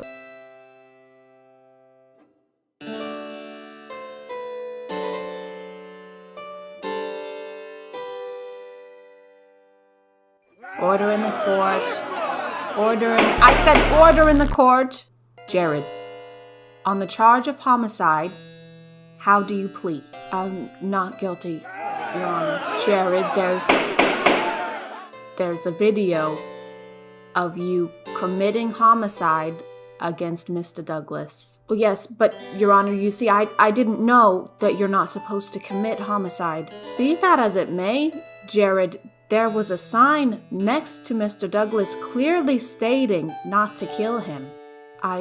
Yes, well, I didn't see that sign. Well, why didn't you say so? Case dismissed. I think the Paul brothers are like those boisterous teenage cousins that show up to family events and do the most reckless shit, but are instantly forgiven and never see any consequences from their parents because they're just boys being boys and having fun. But the world is not your parent, and it doesn't have to continue to forgive you over and over again when you do stuff that you should have known not to do. And if you're too clueless to function or to meet societal expectations of decency like you claim to be every time you do something wrong, then maybe you're too clueless to have the audience that you have.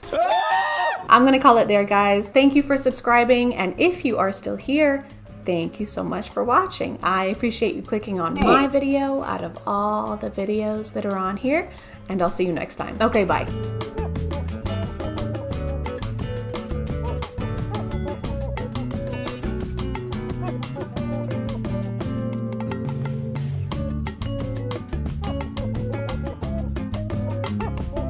Hey guys, and welcome back to My name is ChadChad. Not really. And I was not allowed to watch Twilight when it came out. Did this lead to a deep obsession with the entire franchise due to my unhealthily curious mind? No. know. Why would you think that it did that? Because it didn't. I'm not saying that Twilight is at the root of every modern day vampire obsession. I'm just saying that it probably is, because you can't tell me that the period where middle schoolers were drawing bite marks on their neck and pretending their Minute Maid fruit punch was blood didn't cause just a little bit of a shift in our timeline.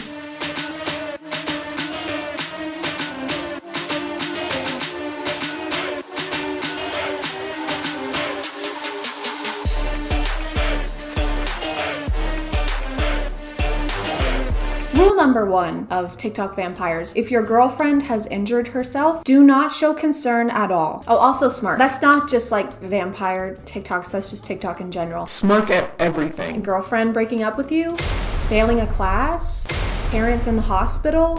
Sadly though. So I'm not sure if his girlfriend is aware of his vampireness. Vampiricalness. Good. I'm glad we did that. If she is, does she want him to kill her? Or because she has to know how this stuff works, right? Hello, my vampire boyfriend who has an animalistic reaction to blood that will probably lead to you killing me. Look at this cut on my stomach.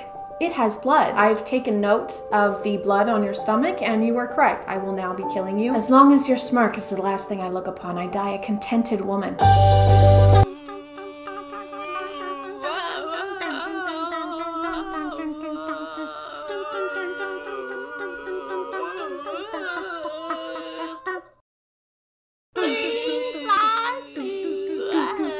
Not to nitpick, but I will, because that's kind of my job and I wouldn't have content otherwise. But if you're a vampire and you only consume people for food, would you not eventually learn how to have manners about it? Like, this is the equivalent of us regular people shoving hot Takis into our mouth, rubbing Taki dust all over our face and our chin, and then just going to English class. Hey Chad, you've got a little, what's up on your, yeah, you've got Taki dust just all over your face. Taki. Still? Oh.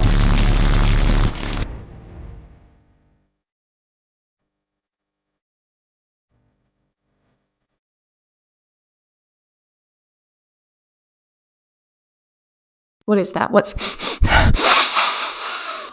that smell? It's like morning breath and damp armpits. It's delicious. Who let a human enroll in an all-monster school anyway? What asshole was responsible for that? So, Deborah, you'll be attending a new school. It has great amenities. It has a pool, a nationally recognized sports team, all for the very low cost of your entire life. What was that last part? Nationally recognized sports team? No, the last part. Oh, well, it'll probably be the genitals. Yeah, I've heard they like to save those for last.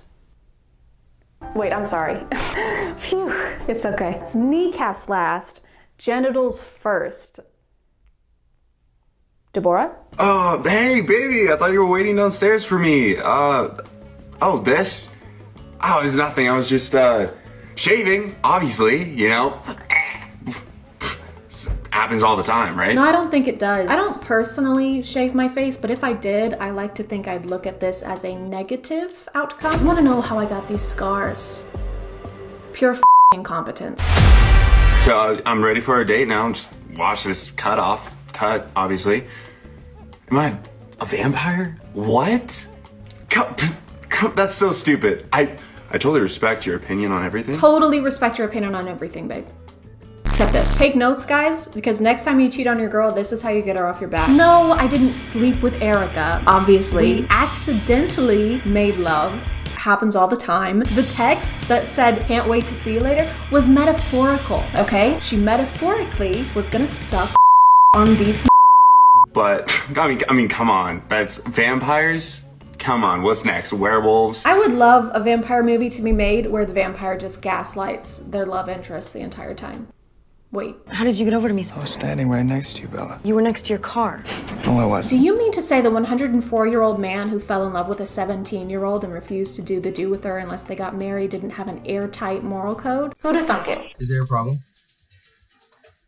Oh, that was me and my family. We were camping last night. Yeah, we were in the woods, yeah. Yeah, we were up pretty late. We were having a blast.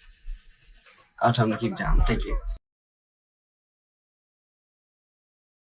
What did I tell you? The person knocking on this door is one of the bravest souls alive. They heard screaming from the woods in the middle of the night, and they said most people would call the cops, but not me. I'm gonna wait until the next morning and confront these people personally, because if there is one thing I hate about a possible murder happening, it's how it interferes with the neighborhood's sleep schedule. I should have figured to bite their neck. Keep them quiet. I don't care what you have to use. Keep them quiet. There's just something about a very loud HVAC that takes away from a person's attempt to seem dominant or intimidating. I don't care what you have to do, keep them quiet. What did they say? Boss, I really can't hear you. Boss, I think it's getting louder, actually. Oh, great. You hurt their feelings. They're crying Don't now. cry. No, it's okay.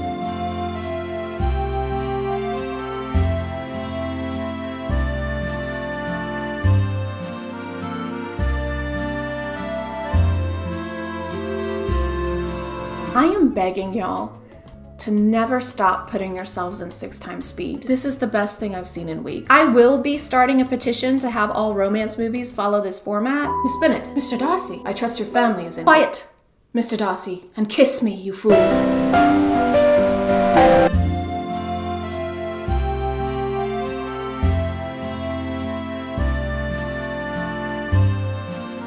Yeah, your teacher's a moron. Mortals being oblivious amuses me.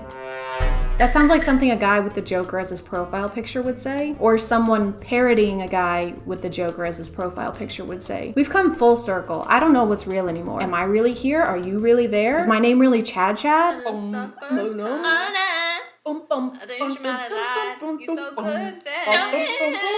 Just don't know why I'm addicted. I love how most of these portray vampires as these sexy, irresistible beings. I mean, of course they do, thanks to Stephanie and the Vampire Diaries. But it's particularly funny to me considering how the folklore of vampires probably started. Like, it was probably just a bunch of people in the olden days desperate for some food and vitamins, so they had to resort to sipping the old human fruit punch. Mule, thou mother is dead. No, yes. Now fetch the salt. Please, let me at least say goodbye. Of course. Merciful God, Agatharius has died. Fetch the garlic. Betzius, thou knowest how deathly allergic I am to garlic. Cast it aside, I never wish to look upon it again. Forgive me, Lord Jacobius. Thy garlic hath killed Sir Meatsback. I decree garlic to be the most dangerous of vegetables. Jedediah Sariah, write that down. Of course, sir. And tell thy children and thy children's children of how evil garlic hath been to us. Immediately, sir. Shall we prepare Meatsback for dinner? How durst thou? His flesh hath been tainted by the garlic. I am the lowest of low, sir. By the garlic. Sir, Bethesmiel's mother and Agatharius. They live. It was just a quick bout of the plague, sir. Nothing we can't handle. Looks like meat's back on the menu, boys. I'm gonna call it there, guys. If you want to follow me on other stuff, that's my Instagram, that's my Twitter. I don't usually plug that stuff, but I'm close to getting 10,000 followers on Instagram, and then I have the feature where I can tell you to swipe up, which would make me feel important. Thank you for subscribing, and if you are still here, thank you so much for watching. I appreciate you clicking on my video out of all the videos that are on here, and I'll see you next time. Okay, bye.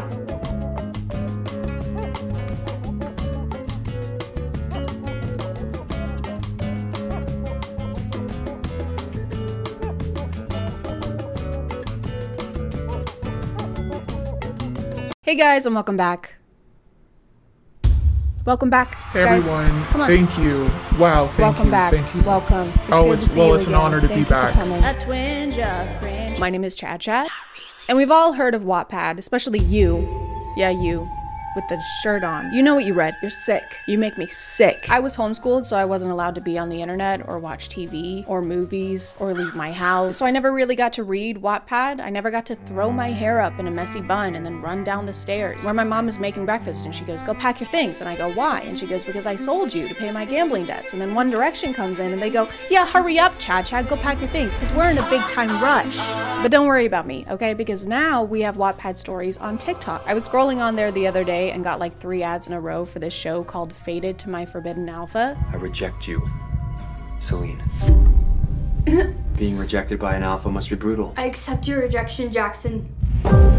So obviously that is amazing, and I had to find and watch every single episode available by downloading a whole separate app and spending more money than I do on my monthly Hulu subscription. The show is like a werewolf fan fiction. In fact, I think it's based on one. It's kind of like Twilight minus the vampires and the after series minus the budget, which means that the werewolves want to do each other constantly. Every werewolf wants to do every werewolf everywhere wolf. Ow! This is Celine, by the way. She's the main character, and you can tell because everyone is unreasonably mean to her all the time. She's kind of got this Cinderella thing going on where she's mistreated and forced to do chores because her parents are dead. Meet me in my office, which I'm picking the shit up. Celine! Wine! That's just a mandatory thing when you become an orphan. They come to your house and they announce it like a sweepstakes. Congratulations, your parents are dead. How did you find out about that? That happened just like a second ago. Here's your duster, here's your Batmobile. What am I supposed to clean with that? The streets. After today, I never want to see you again. I've been waiting years for you to say that, Jackson. So we find out this scene happens after Celine turns 18, which is when you get your wolf, but also when you find out who your mate is. This guy is called Alpha Jackson, and it's very important that we put Alpha in front of his name every time we say it, or he gets really mad. And you wouldn't like him when he's angry because he turns into a really creepy guy who tries to kiss you. Why won't you call me Alpha? Are you jealous? Is that what this is? Okay, so I know what you're thinking. This is kind of familiar. Didn't Curtis Connor just make a video about this? And no, he didn't. You're kind of acting a little crazy right now. I don't know what you're talking about. This is the first video that's been made about this TV show ever on YouTube, so you're acting a little insane. You need to calm down. Also, me and Curtis, Creator Clash 3, let's go toe to toe, finger to finger. That's all I'm gonna say, okay? Enjoy the video. The first video about this TV show on YouTube ever, starting now. Go. Alpha Jackson and his fiance are horrible and mean to Celine. They make her bathe with a bucket. Where are you going with that? Just trying to shower. Not a bucket and a mop. Just the bucket. They also like to remind her she's an orphan, you know, just in case she forgot. Know your place, Celine. You're an orphan. Hey, when you're done wiping down that mirror, can you please remember that your parents are gone forever and you have no support system? I already did that this morning. Gonna need you to do it again, so hop to it.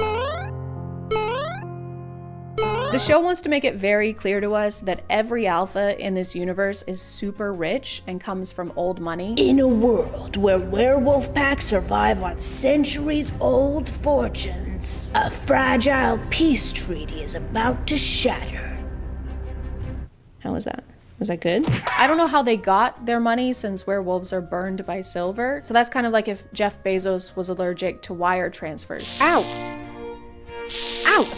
Stop sending me money! Stop using Amazon, guys. Please. Everyone has a title that precedes their name, so it's Alpha Jackson, Luna Tiffany, Orphan Celine. By the way, guys, Celine is an orphan. Don't forget that, please. And my personal favorite. Sorry for interrupting. This guy is named Beta Luke. We get to meet the alpha of another pack, Alpha Alexander, and we learn that he is coming. Just Alexander Kane, just RSVP'd. He's coming to your engagement party. Alexander Kane is coming. Hey guys, I think Alexander Kane is coming. It's just a suspicion I have, but I think that he might be coming. He's coming. Alpha Alexander comes to a party hosted by Alpha Jackson and his fiance where he gifts them a whole yacht and refers to it as pocket change. Alpha Alexander, you're giving us a yacht? Pocket change. Only the roughest, toughest alphas are fiscally irresponsible. He has no regard for financial planning. And he makes frivolous displays of wealth? Oh my god. It does get a little difficult to tell people apart when they have basically the same title. So Alpha Alexander and Celine realize that they are love mates, and so she's finally free of Alpha Jackson and his fiance's cruel, weirdly sexual treatment of her. Alpha Alexander sees Celine lugging a trash bag over her shoulder, and he's like, that's what I want. She's stinky, and I must have her. Tiffany tries to slap her again, Jackson tries to make her stay, and both times Alexander comes swooping in to save her all heroically. We're leaving. No. He puts his jacket over her at some point when they're both inside and she's fully clothed, which I guess is a nice gesture, but it just makes the situation seem much more serious than it is. No one is ever gonna hurt you like that again. Here, put this on. You know, I don't think they gave me the wrong dipping sauce on purpose, so it's really okay. Put this on too. Plus, I'm fine with signature sauce. I mean, it's signature for a reason, right? I'm gonna take care of you now. Thank you so much. Throughout the show, the alphas have this impossible task of looking super cool in every shot, no matter what they're doing. Even if they're just coming into the room, they'll start leaning laying on something, or if they're sitting down, they'll do this hand thing.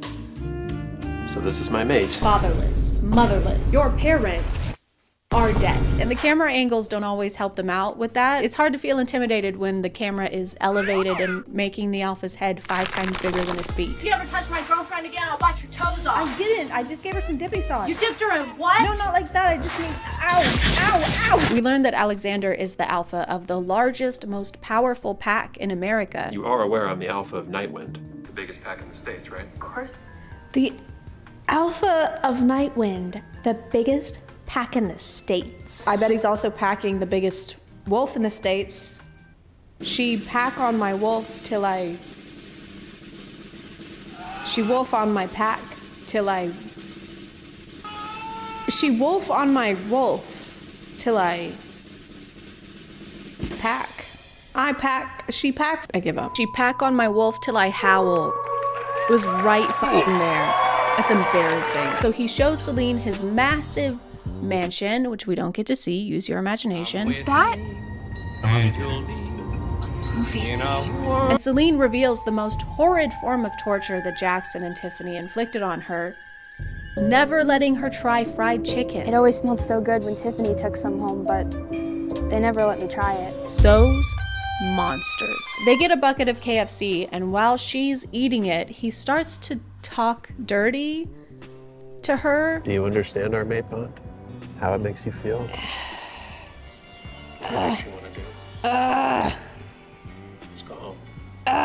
She has fried chicken in the corner of her mouth during this conversation. Babe, the way you're eating that chicken breast like a fucking idiot gets me going. Don't stop, I'm gonna crumb. Crumbing. We actually find out that both of them are virgins. Fucking losers.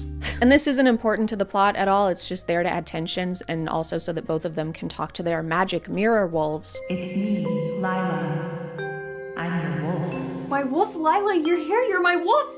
Yes, Celine. And it seems like the only purpose of the wolves so far is to act super horny and help them get laid. Do you not like him? I do. I mean, I don't know him, but there's something about him. That's your mate bond. And the only way they can talk to them is through these mirrors, so it's like a whole version of Bloody Mary. Bloody Mary, Bloody Mary. Hey, what's up? This guy just got me a bucket of chicken.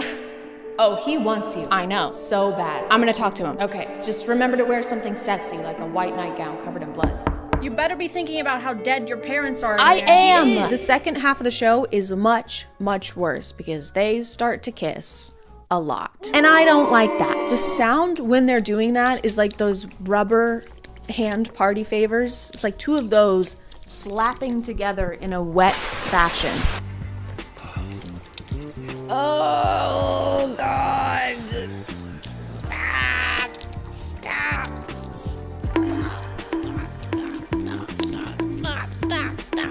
Stop banging, please. I missed your scent the whole day. You're back. I swear to God, if she gets pregnant with a little wolf baby, I'm gonna lose my shit. Alexander has a sister and she only exists to ask the main characters questions to get them to talk about how they're feeling, but she was not the right character to choose for the types of questions they have her ask. After every night that they spend together, she'll come to Celine and ask weird questions like, How's Alexander?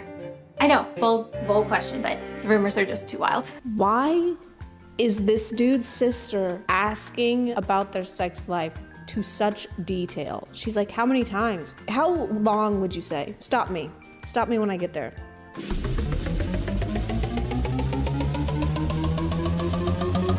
Celine ends up visiting her old home, and Tiffany, who is pissed because her fiance still clearly has a thing for Celine, poisons her in a very clever, very secret way. I come in peace.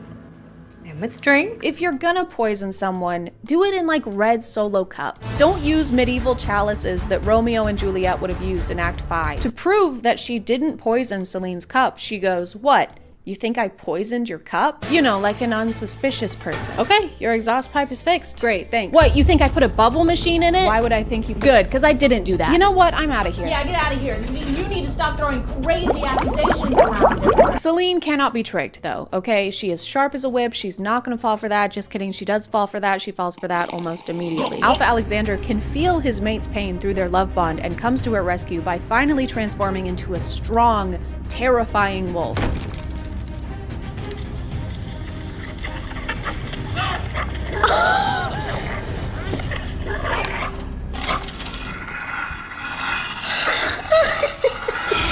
He slams Beta Luke against the wall, and by slams, I mean he lightly brushes against him and Beta Luke rolls away like a can of Chef Boyardee.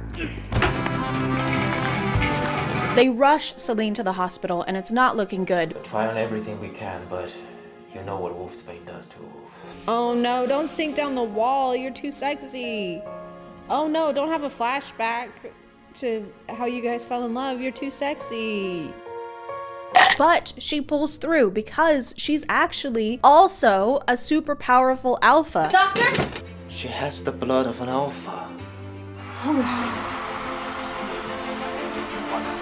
And she has super powerful alpha parents. That's right, they were never dead. She was never a stupid, stinky orphan. She was just stupid and stinky. Alexander's sister is there when Celine wakes up, and she explains how heartbroken he's been since she's been unconscious. Just fought an entire war for you. Wait, the war's already over? I don't think he's eaten either. Skill issue. Apparently while she was asleep, all of the wolf packs went to war with each other, which we don't get to see. Use your imagination. So, Alexander went apeshit on Blood Moon and led the entire Nightwind army to attack the day you were admitted. Since she's a very powerful alpha, Celine can read everyone's thoughts now, and we first discover this when she and Alexander go to dinner to meet up with her parents. I want to strip Celine naked. What? Celine, we're gonna make so I can finally be inside. Ew!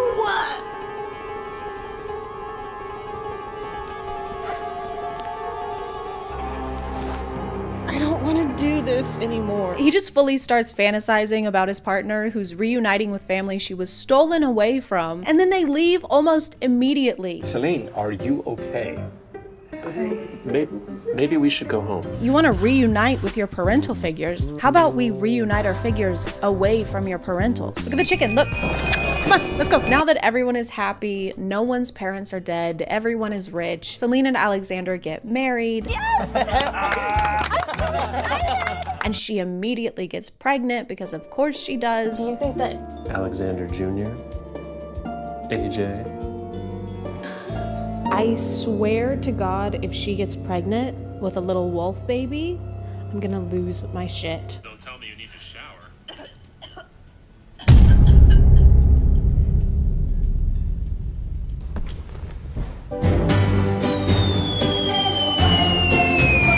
Honestly, guys, I know I've been talking a lot of crap, but the show is actually much better than I thought it would be. When I found out it was a romance and it involved werewolves, I was expecting a sexy wolf version of Where's Waldo. Werewolf!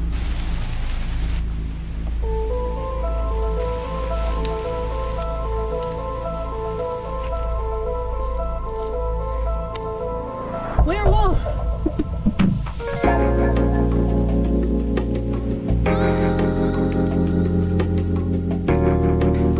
Oh yeah. There's Wolf. I'm gonna call it there, guys. Thank you for subscribing, and if you are still here, thank you so much for watching. I appreciate you clicking on my video out of all the videos that are on here, and I'll see you next time. Okay, bye.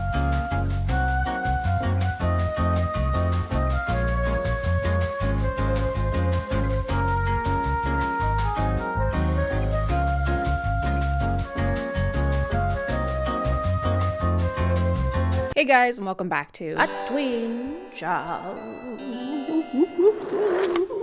Cringe. My name is ChadChad. Not really. And I am a psychologist. You are a psychologist. Everybody is a psychologist. At least we would be on TikTok, where putting text on the screen means whatever it says is automatically and undeniably true. Like this one, for example. Psychology fact. If you aren't subscribed to ChadChad, your head will fall off and you'll never find true love. Don't believe it? Just look at this guy. They call him headless for more than one reason. He gets no bitches. Psychology in real life is, by definition, the mental or behavioral characteristics of an individual or group. But on TikTok, its definition is, why won't he text me me back? Why doesn't she want to kiss me and smooch me on my face and my body and my butt? How do I force someone to love me genuinely and authentically using science? Tell me! And so a lot of TikTok psychology is focused more on love or how to handle social settings, which is less psychology and more just advice. Psychologists make studying human behavior their life's work. I don't know if they'd want to weigh in on whether your crush likes you back or not. That's kind of like hiring an architect to install your IKEA shelves. A little lower. A little lower. Just a little bit lower. I helped design the Empire State Building. I can't get any lower than this. If someone looks at you while they are laughing, they are attracted to you. If someone laughs at your joke, they totally want you. Doesn't matter who you are, where you are, it's going down. And then she said, no, that's a barracuda. Ew, dude. I'm sorry. Don't look at me when you do that. It was a funny joke. I couldn't help it. We're cousins. Oh my God, you're right. I feel sick. Are we going to jail?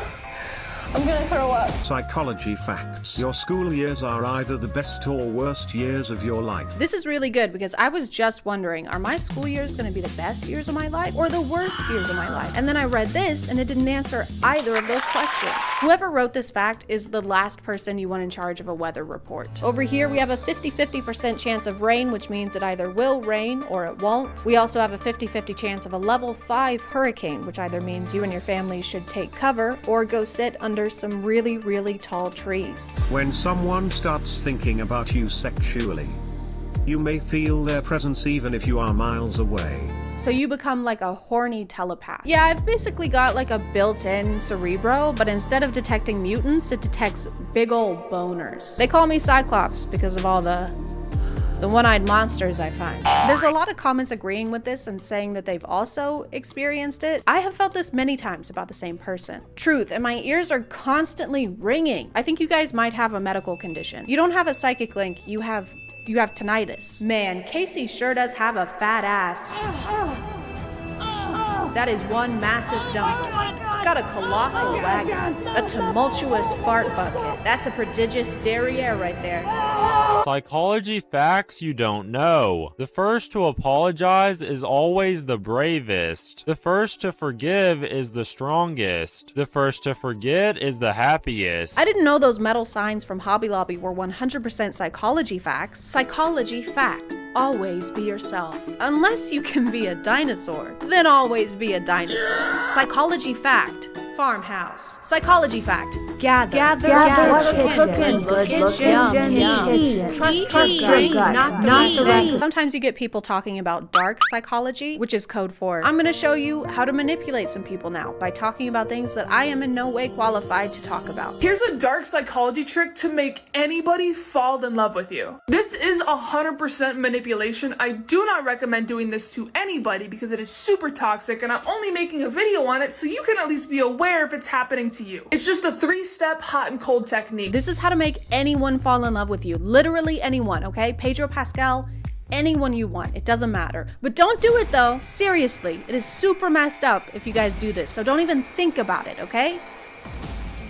So step 1. Emotionally and physically, you have to pull away from them because this is going to make them feel insecure, like shit, and most importantly, the need to chase and get that validation back from you that they just got addicted to. And then you just have to turn that on button back on again and start validating them. This is going to make them fall in love with you, but in a very unhealthy attachment style. It's kind of messed up to use second-person pronouns after that disclaimer at the beginning. I do not recommend doing this to anybody. The way this is phrased is literally like a step-by-step. And it even says good luck at the end. Luck! Why do we need luck if we aren't supposed to do this? Okay, so here's how to restock the warehouse. Okay, but this is a bad way. This is a bad way. Don't do it this way. Got it. Okay. Take all the inventory, put it on the shelves. On the shelves. Take it back down. Take back down. Piss on it. Piss on it. Throw it all away. Got it. And then what's the correct way? What's the correct way? Wait, where are you going? Good luck. No, wait. Psychology hack to make her like you instantly. When you're interacting with a female, you have to use sarcasm. This shows that you're playful and it displays intelligence and humor, a trait that females love. It's also an effective way of making her laugh and experience positive emotions with you. I've never heard someone scientifically break down how to have a sense of humor. If you wish to enjoy the company of an attractive female, you must partake in the jovial exchange of wit. This will lead to an emission of tittering or even guffaws such as this. Ha, ha, ha. Ha. I don't like the way he says interacting with a female. Dude, you're describing a date, not an enclosure at the zoo. Hey Tom, you wanna grab a beer? Yeah, hang on, let me finish interacting with these females. Eat up, sluts. If she says to you, I bet you talk to a lot of girls, you would reply with, I've never talked to a girl in my life. I'm just trying to get my first kiss. Tell the female you have never spoken to one of them before. It will not believe you because of your obvious charisma and charm. I've never talked to a girl before in my life sounds more like a cry for help. I don't know if it counts as sarcasm. I mean, he claims it'll make her like you instantly, and it's in text, so it must be true. I bet you talk to a lot of girls. Women don't talk to me. Oh, not even my own mother. I'm so sorry. She hated me. She wouldn't speak to me. That's awful. Except to say, I hate you. I hate you. You ruined my life. You're just like your father. I am so turned on right now. Psychology hack to get inside a girl's mind. Guys, please be careful when you're using this because this is dark psychology and this is going to make her think about you non-stop. So when you're talking or texting a girl in a casual manner, I want you to wait for a break in the conversation and then say, hey, there's something I want to tell you. And then right after that, just say, oh no, never mind, it's not worth it. What if you got in her head by being an enjoyable person? What if you fucked around and formed a meaningful connection with someone? As a joke. Videos like this just seem like a confession to me. It's like a self-report. You're basically admitting that you can't get people to go out with you without studying dark psychology hacks on TikTok. That seems like something you would maybe want to keep a secret. Yeah, females love me. As long as I make them question their sanity and play weird mental games that make me feel like I'm in control of all of our interactions. I think what they love most about me is probably how normal and chill and normal I am. And normal. This will make her go crazy and she's instantly going to be saying to you, what is it? Like, please tell me. And she's going to be going through so many scenarios in her head of what she thought you were going to say, and it's going to be stuck in her head for literally hours to days after you said it. And when you do end up telling her what was on your mind, you can just say something stupid and funny like, hey, I just wanted to tell you that I like food. Say something funny. Like, I love food. I love food, guys. I really, really love food. They say you are what you eat. And that must make me food, because I eat food and I like it. What's the deal with airplane food? Because I love it. It's my favorite. I like it a lot. Ha, ha, ha, ha, ha. Some of these have this weird thing where they're basically dramatizing mental disorders in a cartoonish villain Shane Dawson documentary kind of way. Psychology trick to test if someone is a narcissist. If you suspect someone is a narcissist, tell them something that would make them look better by being your friend. For example, that your father actually owns a private jet that you use to travel around the world with. Now look them straight in the eye. They'll either show a hopeful smile because they found their new victim to draw resources from, or you'll see a jealous, hateful look. And if they say something like this, aha! Now I've got you, my pretty. Do not let them on your private jet. They may have bad intentions. Give me your shoes, bitch. She makes it sound like there are only two potential responses after telling your friends this. They'll either smile, which is bad, or they'll look jealous, which is also bad. Which one are we trying to avoid? Because both of these sound like terrible friends. It's also kind of hypocritical to do this in order to test someone else's psychological state, because you are literally lying to your friends in order to manipulate them and do some kind of DIY psychology test. You are also a terrible friend. What's that Bible verse about telling your friend they've got dirt in their eye? Hey, you should really get that dirt in your eye checked out. What do you mean? Who are you talking to? Sorry, I can't see with these really tall trees in my eyes. She wraps this up by saying that you should eventually reveal you were lying. Then you say, just kidding, my father can't even afford a private jet in his dreams. Their next facial expression will tell you everything. And then she doesn't tell us what facial expression will tell us everything, or what it will tell us, or what we're looking for. Sometimes it's like they aren't even trying to make it seem like they know what they're talking about. The most important part of roofing is, and I can't stress this enough, the most important part, and no one can argue this, absolutely no one. Someone could literally die if you don't do this part that I'm about to tell you. Hey, you can't be up here. Put that down. Are you stupid? No, I'm licensed. Yeah, right. Are you calling me a liar? Well, I ain't calling calling you a roofer. She also has another hack to tell us if our friends have bad intentions. Share a fake problem with them. For example, that you're about to invest $1,000 into something. Say that you don't have a lot of money, but you really believe in this investment. Now pay close attention to what advice they give you. They give you an advice where they end up getting a cut of the money. That's a huge red flag. She even tells us to pay close attention. Now pay close attention. Which is my favorite part because it implies that if we aren't focusing really hard, we'll miss that someone is trying to steal from us, which is ridiculous, okay? I would know if someone was trying to steal from me. Easy, I'll show you. Protecting your home against theft is very simple. There are a few precautions you can take. Today, me and my friend will be demonstrating how to make your home thief-proof. So first, you're gonna wanna... Okay, I'll be right back. Okay.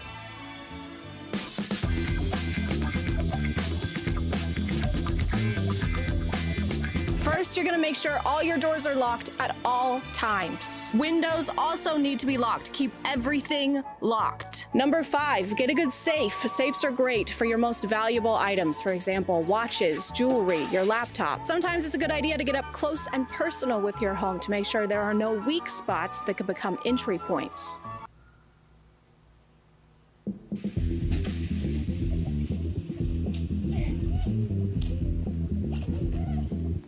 Number 35, keep up with your things. If you can't see it, you can't protect it. Never let important things out of your sight. Hey, Chad, can I borrow your keys? Oh yeah, sure.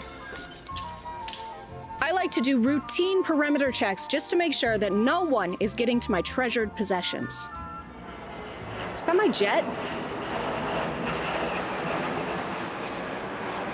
That is such a red flag. I'm gonna call it there, guys. Thank you for subscribing, and if you are still here, thank you so much for watching. I appreciate you clicking on my video out of all the videos that are on here, and I'll see you next time. Okay, bye.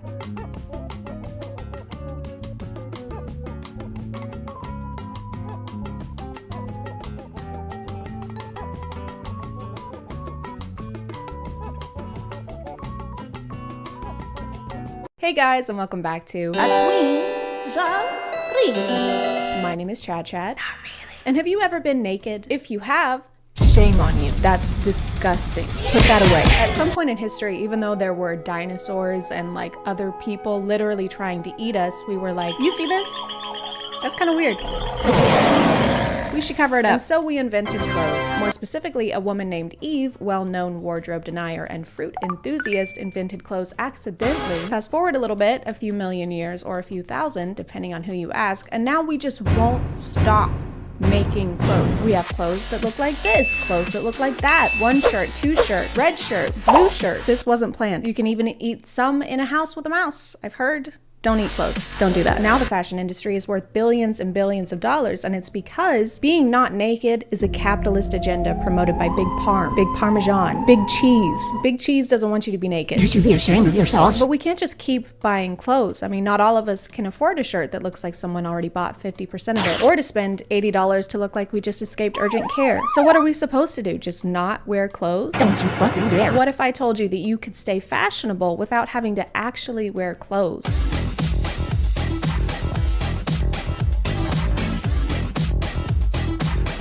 We already have virtual work and virtual school, and everyone loves everything about those. There's no issues with them at all, so why not throw clothes into the mix? There's this company called DressX that's been doing some pretty interesting advertising on TikTok. My name is Chicka Slim Shady.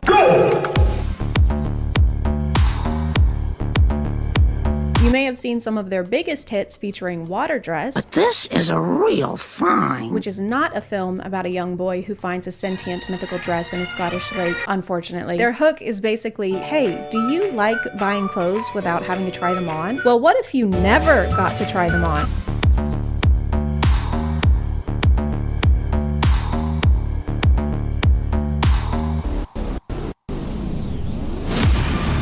So you can't wear these. It's not like that Amazon feature where you can see what a couch will look like in your room, give them your money, and then you get to own a couch. You just try on the virtual clothing, see if you like the virtual clothing, and then give them your money, and you're done, and you still don't have the clothes. Or money. It's kind of like getting an outfit in a video game, except we're not in a video game, and you don't actually get the outfit, it just floats in the general vicinity of your character. Thank you, young traveler. You found my long-lost wheel of cheese. Of course, no problem. It was in a strip club, actually. No, I wasn't. Please accept this suit of armor as a token of my appreciation. Where is it? Right here. There's nothing in your hand. That's an empty hand. Sure there is. Just look closer.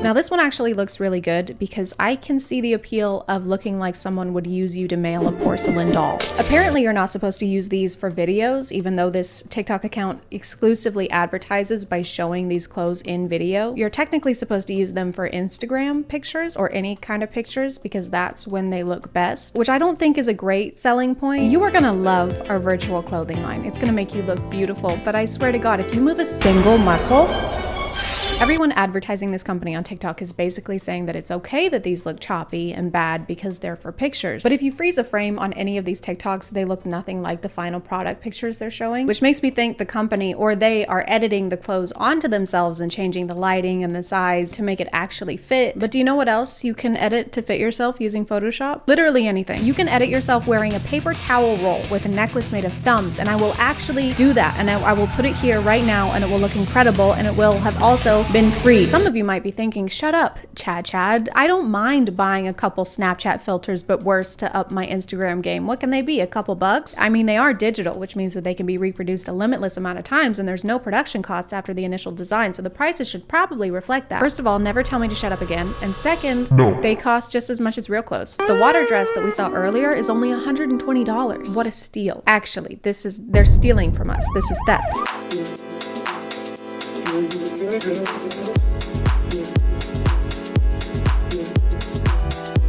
Hey, would you still like to purchase this $7 million BMW with a custom paint job?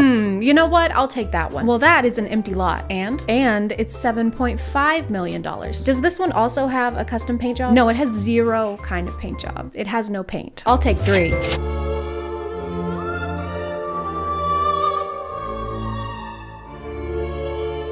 This one is called the Oracle dress, and it's $110. It's called that because after you put it on, you begin to prophesize that you just wasted $110. This one is also really good for first dates. Thank you so much for agreeing to pay the bill. You really didn't need to do that. Oh no, it's my pleasure. Let me just grab my card. Sure. One sec. Let me just... Oops. Hold on.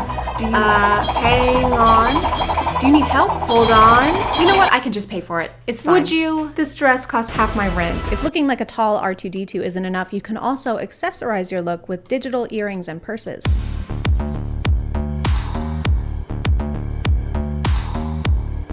They like to advertise their clothes and accessories like they solve problems that we don't even have.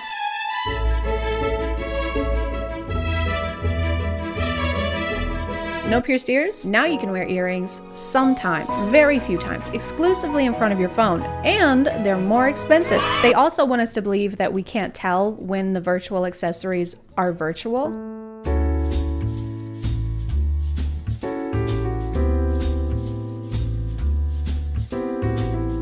I don't know, guys. This is hard. This is like Where's Waldo? If Waldo was 5 times bigger than everyone else and kept glitching off of the page. It feels kind of insulting that they think we can't tell when these are virtual. I can't tell if they're gaslighting us or if they just think we're stupid. Guess which one of these are real? That one. Nope. Okay, then that one. Wrong. Neither of them are real. And that's counterfeit. That's counterfeit. No, it's not. It's not counterfeit. R2-D2, guys. Cuff her. They've also single-handedly saved the environment because by selling virtual clothing, they aren't feeding into fast fashion or getting thrown out into landfills.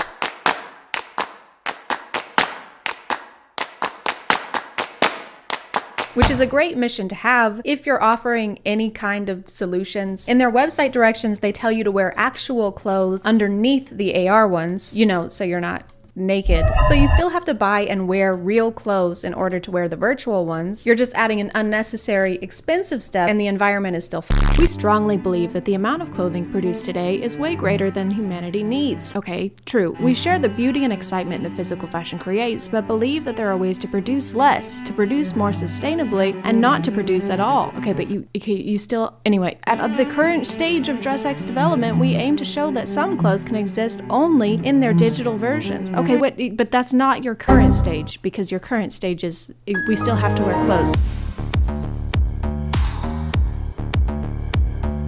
Digital clothing emits 97% less CO2 than physical clothing. But you know what does the exact opposite of that is NFTs, because they also sell those. You know, the things that are notoriously good for the environment. That's what NFT stands for, actually, is notoriously good for the environment. They conveniently don't mention that part of their business model on TikTok, and I found out about it through their Instagram, where their advertising continues to be weird.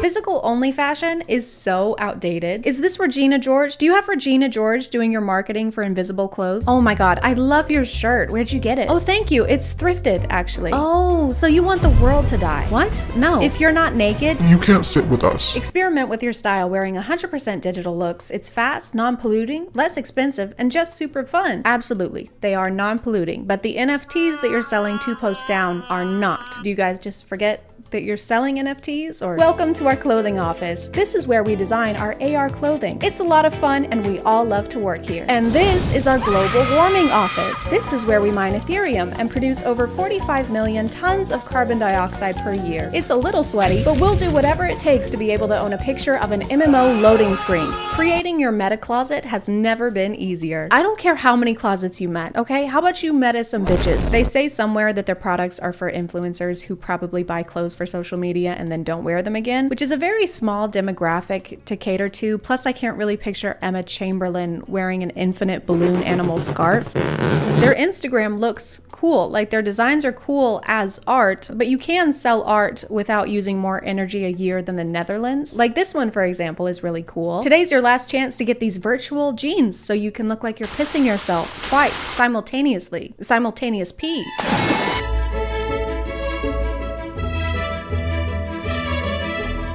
This fashion style is very Hunger Games capital-esque. This one is like if Effie Trinket fell headfirst into a coral reef. If you're watching this in 2050, I'm so sorry. Coral reefs were underwater ecosystems that were pretty important to marine life before companies destroyed them to mine Ethereum, which is not the mineral from Pandora, but it's a real, not real thing that doesn't exist that we use to pay for other things that also don't exist. Hope that clears things up. So like I said, some of these designs are pretty cool, I guess, but I think I could do better.